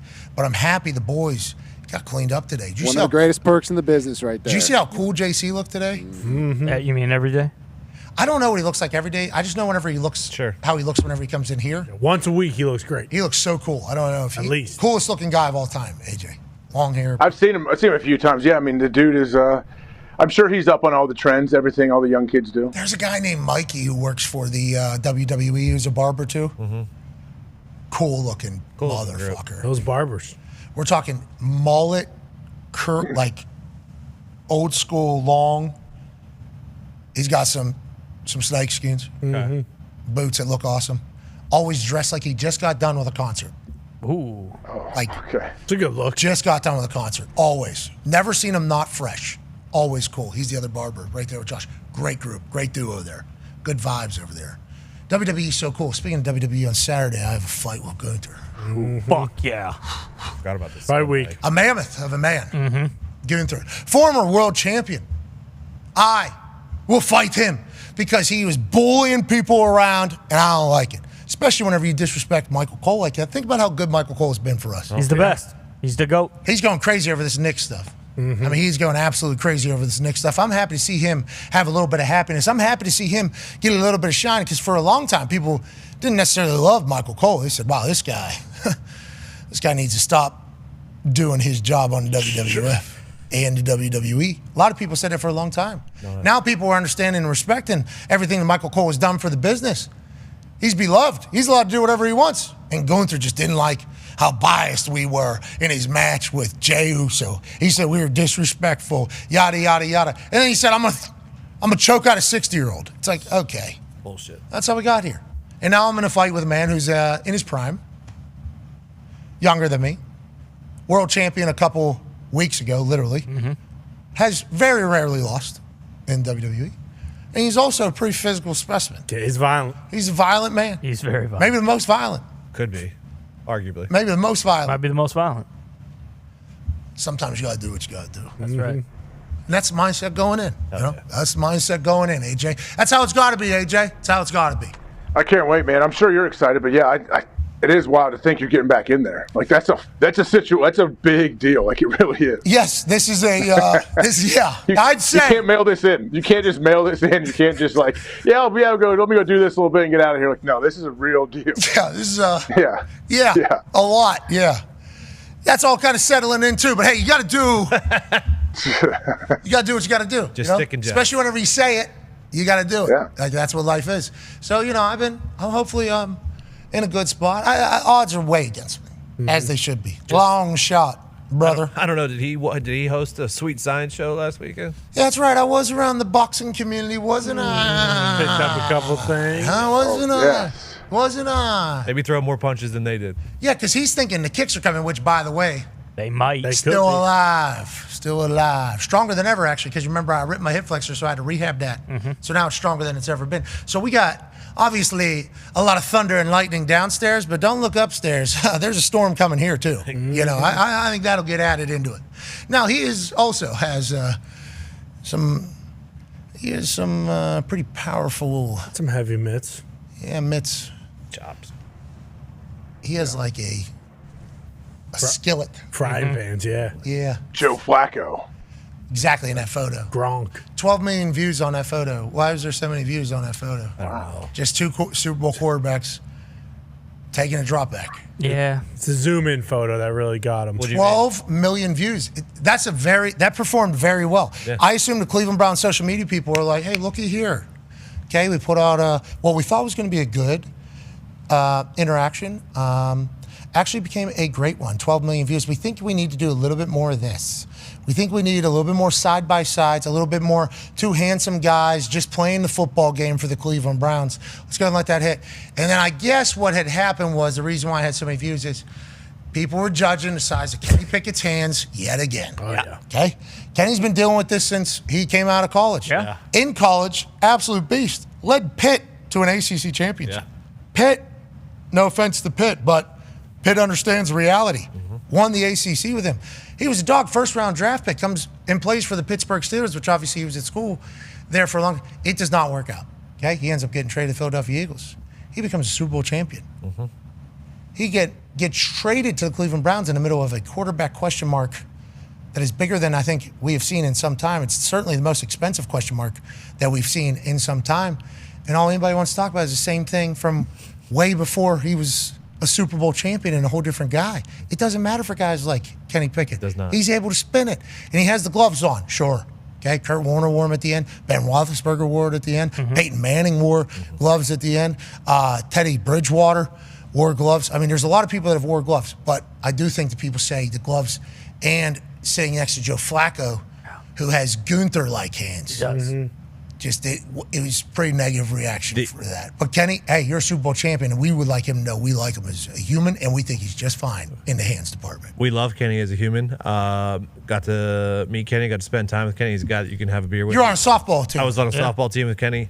Teammates. He was awesome. Teammates. He was a great teammate. The internet has not been kind to him. I don't like what they're doing with his hands thing. And there's this new thing that they're doing. They're saying that his fake slide set the Steelers organization back 5 years. I don't like them saying that either. I don't think they should. Oh, you're talking about Pitt in the middle of the field where he ran, and then incredibly athletically. Yeah, dropped the hip. Fake, and then, like flag football. Like a flag football move. Basically drops that thing and then skirts around because he has the quickness of a cat. Boom. And he's in the first round. That's why he was a first-round draft pick.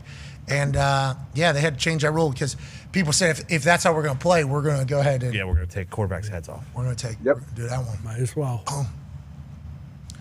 But nonetheless, Saturday night. That's right. There it is. Saturday night in a ring that's similar to that one. Shout out to Chad Patton and team for bringing a WWE ring here. They obviously seen the ring that I had purchased whenever I was a young lad in the NFL on the internet. And they said, hey, we can send a ring, man. And I go, you know what, you should probably do that. I don't know how long this thing's living here. Looks pretty good where it's at. It does. It's great. It's great. Isn't really that big of a distraction to much. Things can still happen around it.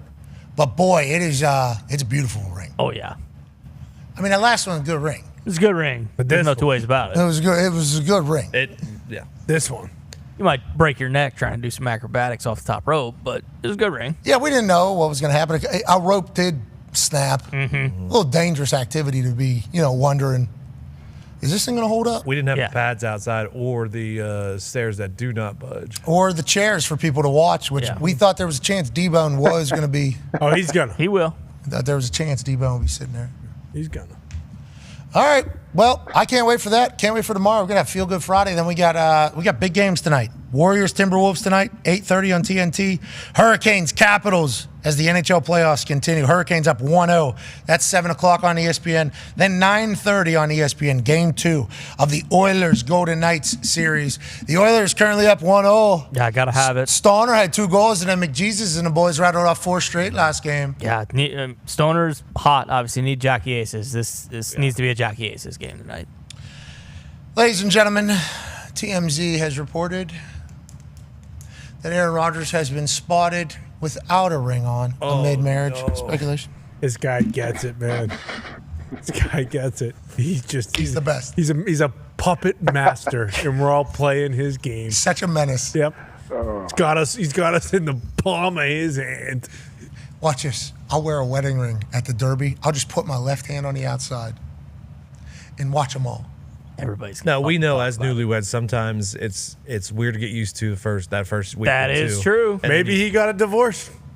I've seen that in Entourage. Remember old buddy? In the movie? Might have been working out. Maybe he was clanging and banging. Maybe he's doing yoga. It's too hot yoga. Yeah. Maybe he's golfing. He forgot to put it back on. Maybe he's not married. What? Is that a possibility? No, not in my mind. Me neither. He's married to the game. Think about how happy he is whenever that happens. Mm-hmm. Is that why you said there wasn't much clarity? Because you're like, there's no way you just did this just to. Honestly, I don't know. I'm trying to figure it out as well. You guys, as well as so are you surprised? people around me. Okay, are you surprised the ring is off now? I'm not surprised by anything, to be honest with you. Did you see the ring off at any point over the weekend? I don't believe so. No. Okay. When you showed up, the first thing you saw was ring. Is that accurate?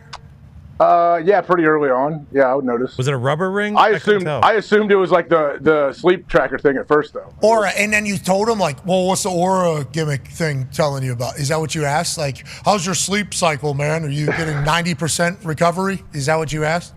Yeah, I mean, yeah, I would say stuff like that. Didn't get too many answers or any really, but yeah. AJ Hawk is in the TMZ article is saying, oh goodness, come on now. He told Pat, well, we got to buy these socks. Yeah, get those are sweet. Ortho feet are very comfortable. One of Aaron Rodgers' former Packers teammates spent a bunch of time with the quarterback out in Louisville for the group. He told Pat McAfee this week there was zero explanation behind the sudden appearance of the ring. Okay. No update from the situation, Hawk said Tuesday. I'm not going to lie. All right. They got you there. They quoted me. I can't believe you said that. No update from the situation. I'm not going to lie. Respect. That's a great AJ Hawk book. That is a great. That's awesome. It seems dumbbells, not wedding bells, are his priority. It said at the bottom of that. That's a great line too. For now, we all appear to know. All we appear to know is that Rodgers is in a serious relationship with a woman named Brittany. Outside of that, it seems dumbbells, not wedding bells. Ours, Brian. That's a bar. Who wrote this? Let's go up and. Yeah, who's that? Is that Harvey Levin? Shakespeare? Is it all Harvey every time? Is it like Pro Football Talk? I always assume it's Florio. Is that how that works? But there are other writers on Pro Football Talk. Yeah. There's a David fella. Yep. Okay. And is that it? I think there's like 3 or 4 maybe. Because anytime I see Pro Football Talk tweet, I just go, that's Florio. Mm-hmm. But then every once in a while, there's a quote like of an article that is tweeted out, and I'm like, okay, is this a Florio article or not? Is this all Harvey? I don't think so. And then the other guy, I did their show one time whenever I was like, Harvey, I've been watching you for years, buddy. People's Court, I remember the whole thing, dude. You were, I would love doing an interview. What was the guy, his co-host? The guy with the dreads? Yeah, I think he probably is co-owner at this point, you would assume. Anyways, AJ, they know you. They're listening to you. Don't be a leak. Charles? Don't be a rat. Yeah, Charles. I'll try not. Charles what? I think it's Charles. Charles Davis? Was he on there? I don't know how to pronounce it. Charles Davis. How's he doing? Good. He could do anything. He's now Happy the lead shit. lead college football announcer for CBS. Really? Yes. Congratulations, CD. Number one. Yeah, because Energy, good energy. He has a football in the studio, which I like. Gary Daniels. Gary Danielson retired. Congrats to Gary. Hell of a career. Hell of a career. Voiced over a lot of magical moments. Movies too, right? Yeah, he may have been in a couple. Was he in Waterboy? He might have been in Waterboy. I know Dan Fouts was. Oh yeah, you're right. You're right. Those sports people getting into the sports movies is always feels like a step for everything. Yeah, Berman in Longest Yard. Yep. Well, Dan Patrick's Jim in every Rome, Sandler movie, isn't he? Yeah, the whole crew, isn't it? I think it's, or is it just Dan? I mean, the whole I don't know if everybody, but yeah, Dan Patrick always pops up. Hey, Sandman's a weapon, dude. Mm-hmm. Happy Gilmore 2. When's Happy Gilmore 2? When's that come out? Soon. July, maybe? This summer. Yeah. It has to be good. I assume it has to be good. I sure hope so. I mean, post. Sandman hits. Sandman hits. Hustle is a does. great movie. No, I agree. It's anytime you have this much space in between a sequel, it just. Well, they're trying to relaunch the thing because a lot of people don't know the original. They're going to try to watch. They're going to try to get a lot of people that probably don't know, For sure. haven't followed the original. So they got to create this as its own thing, basically, right? Definitely, yeah. But it's just like, I mean, we've seen it happen, but like first Dumb and Dumber, same thing. It's like you eventually, like, I assume that That the Dumb and Dumber one was bad. so bad. Bad. That was a bummer. That was bumming. Anchorman 2 was really good. Hot Tub Time Machine 2. Well, actually, that was pretty good. But I assume that Sandman wouldn't make this if he didn't like the script and he didn't think like people will enjoy it, because ultimately he's the one who's given the yes or no. Yeah, and we all just view Sandman as movie creator. Yeah. Like even in movies where he's just an actor or a voice actor, and I assume Sandman created it because of how much money he gets paid to create things and how much shit I think he is. Hey, Grown Ups 2 was good. I don't think I remember it. Hubie Halloween. So good. He needs to make Hotel Transylvania 4. Yes. There is a 4, isn't there? I don't know. I think there's a 4. What he needs to keep making them. They're so good, aren't they? Love Hotel Transylvania. The one So with Bill good. Burr. Frankie They are loves good. it. They're good. They're good. Yeah. Mackenzie loved Hotel Transylvania. Blah, blah, blah. Yeah, it's a Good- fucking good great stuff. show. I don't think he created it, though. Hotel Transylvania. Really? That's surprising. Seems like he did, right? That feels like a Sandman created. He had to. He must have. All right, we'll get the hell out of here. We'll see you tomorrow. What a waste of time here at the end, but it was a good conversation. Congrats to Pope Leo. Hell yeah. Yep. Shout out. Congrats. Pretty proud of Pope Leo. Me too. Just a kid from Chicago. That's right. From Chicago. Who takes over his Chicago church now? He's been long gone from there, I assume, right? MJ. Has he? Has he been over there forever now, I guess? Yeah, I don't know. Do you have to do like an internship? I saw he was doing a lot of stuff in South America.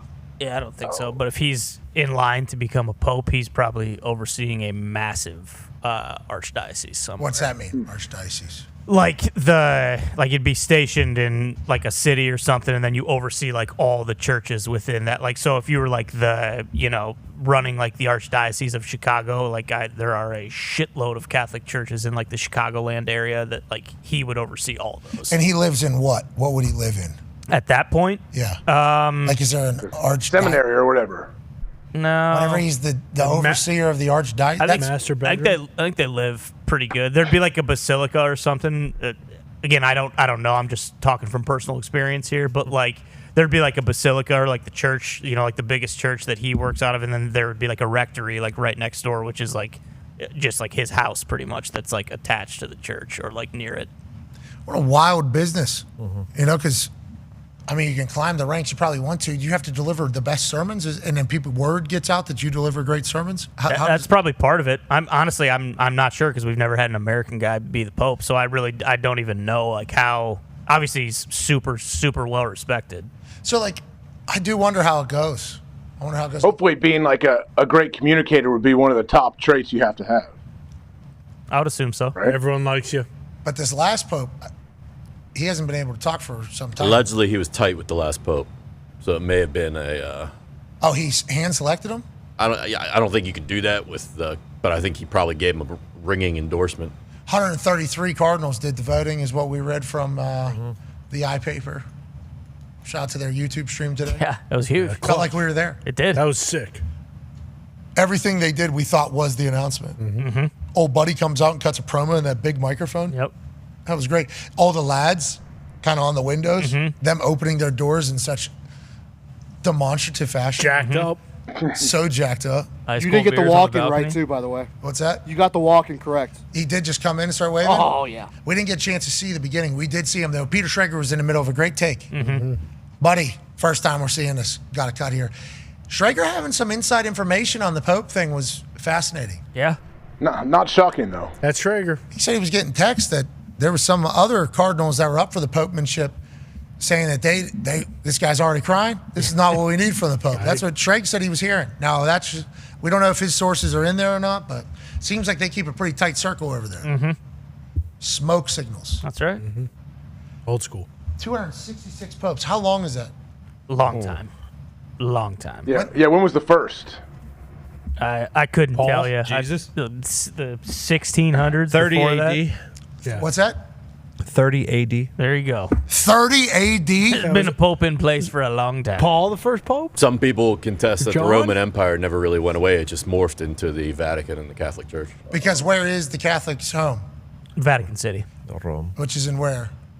Italy. It's technically its own little thing, but Rome. Yep, own I was country. there two summers ago. How actually. was it, Foxy? Cultured? Absolutely beautiful. We went through this church that was the longest church you'll ever see. You're going through tunnels. It took like 2 hours. It was insane. It was awesome. So whenever you're walking through this church, is there the pews everywhere? Like some people are in the way back, and there's like one priest up in the front doing I would the whole- actually like consider it more of a museum. And then you're going like room to room to room to room, and you're seeing all sorts of stuff. And then it leads to like the most beautiful church I've ever seen in my life. You weren't even allowed to take photos or videos there. So it was pretty cool. Candles and everything, I assume, right? Massive. The amount. whole deal. The music, exactly what you're thinking of. Candles, all of it. What's Notre Dame? I went to Notre Dame whenever I played soccer over there as a teenager, and all they kept saying was "silence." You know, they were yelling at us to be quiet. We couldn't take any pictures, but it is like such a holy hell! What a beautiful spectacle! Quite the feat of architecture. You been to the one in Barcelona?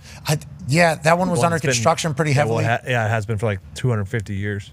Under construction? Yes. So beautiful though. When It's a great when one. they finish it up, I assume they're still under construction right now. That was I think they recently I could be just talking out of my ass most likely, but I thought they recently. Foxy. Thanks for going over there and being cultured for us. Yeah, it was awesome. Did you sit down and? En nomine Patris et Filii. No, I didn't do any of that. Why not, Foxy? Because I'm a big, hey, let's go see this thing. Let's get through this thing. Awesome. Take some photos, take some videos, even though you couldn't. And then let's go get a little drink after. Oh, okay. Booze bang. Yeah, exactly. Classic. You could have stayed, probably got a little bit of a drink, which we don't know if Pope Leo is going to change. Did you hear us talking about that? A little brainstorming for the Pope, too. Maybe a little bit more. Maybe A little more food. Yeah, a little more of the food and drink. Some vodka. Yeah, you don't need different options. Let's not disrespect. Vodka, what's that? Sprinkle it in. Just for water? Yeah, just a little Part of the extra story. sauce. Yeah. Got to be able to work vodka into a story somewhere. Exactly. I feel like you should bring up your own fifth and be like, this is what I want. I think it's pretty early to be boozing everybody that does it. I heard it to be Malort. All right. Could be. It is. Old style. Chicago. What a change that would be. Just for the entire. Yeah, people wouldn't love that. Maybe hot dog water. Or little pieces of hot dog. I was talking to a guy from Chicago yesterday. We were talking about the whole, mustard ketchup thing. What a convo. Just because we're from Pittsburgh, Heinz. So, yeah, I put ketchup on a hot dog. That's becoming a sin now, by the way. Bingo. Yeah, exactly. That's literally how the guy was talking yesterday. It was awesome. Ketchup? On a hot dog, you're not supposed. Chicago people consider themselves hot dog people, even though they don't enjoy the best tasting hot dog, which is a hot dog with ketchup on it. They actually think you can't put ketchup on a hot dog. It's just a mustard type operation. None of it makes sense to me either, brother. I have no idea how that started for them. They're missing out. They are missing out. They are. Big time. Definitely. They need to just kind of put that one to rest with the last Pope. Yeah. You know, Pope Leo from Chicago. You guys Flush it. just flush it. Yeah, Bury flush the ball. Bury the ball. That was a bad decision by you guys. You shouldn't have done it. If this goes in, the Mammoth are going to win. Okay. Sweet. Yeah, Western Conference is tough. Yeah, no chance. There's another. They got maybe Jazz there. All right. If this goes in, Jazz will have number 1 overall pick. Okay. Okay. Yeah. Never done. Cool. Oh, no. Yeah. Ooh. He's going to Chicago. If this goes in, I win. Okay. Okay. Yeah. Oh my God! Bonus ball. Oh shit! Oh well, you jumped over the lava. Shoot it from the green. That was almost more devastating than that. Hit the flag, didn't it? Yeah, look how small that is. Look how much space there is. And it hit that. I don't like that one bit. That's what crushed Tiger's one Masters. He hit the flag, rolled in the water. Yep. There's so much room for it not to hit. Go anywhere. Could just bounce right back to me. But no bonus balls. No bonus balls. That's right. We got another day tomorrow. That's right. We'll ask the universe again tomorrow. If we're lucky enough to wake up, we'll be appreciative for it. And we can't wait to chit-chat about sports and life with you. Again, be a friend, tell a friend something nice might change your life. We're in this thing together. Team on me. Team on three. 1, 2, 3, team. Goodbye.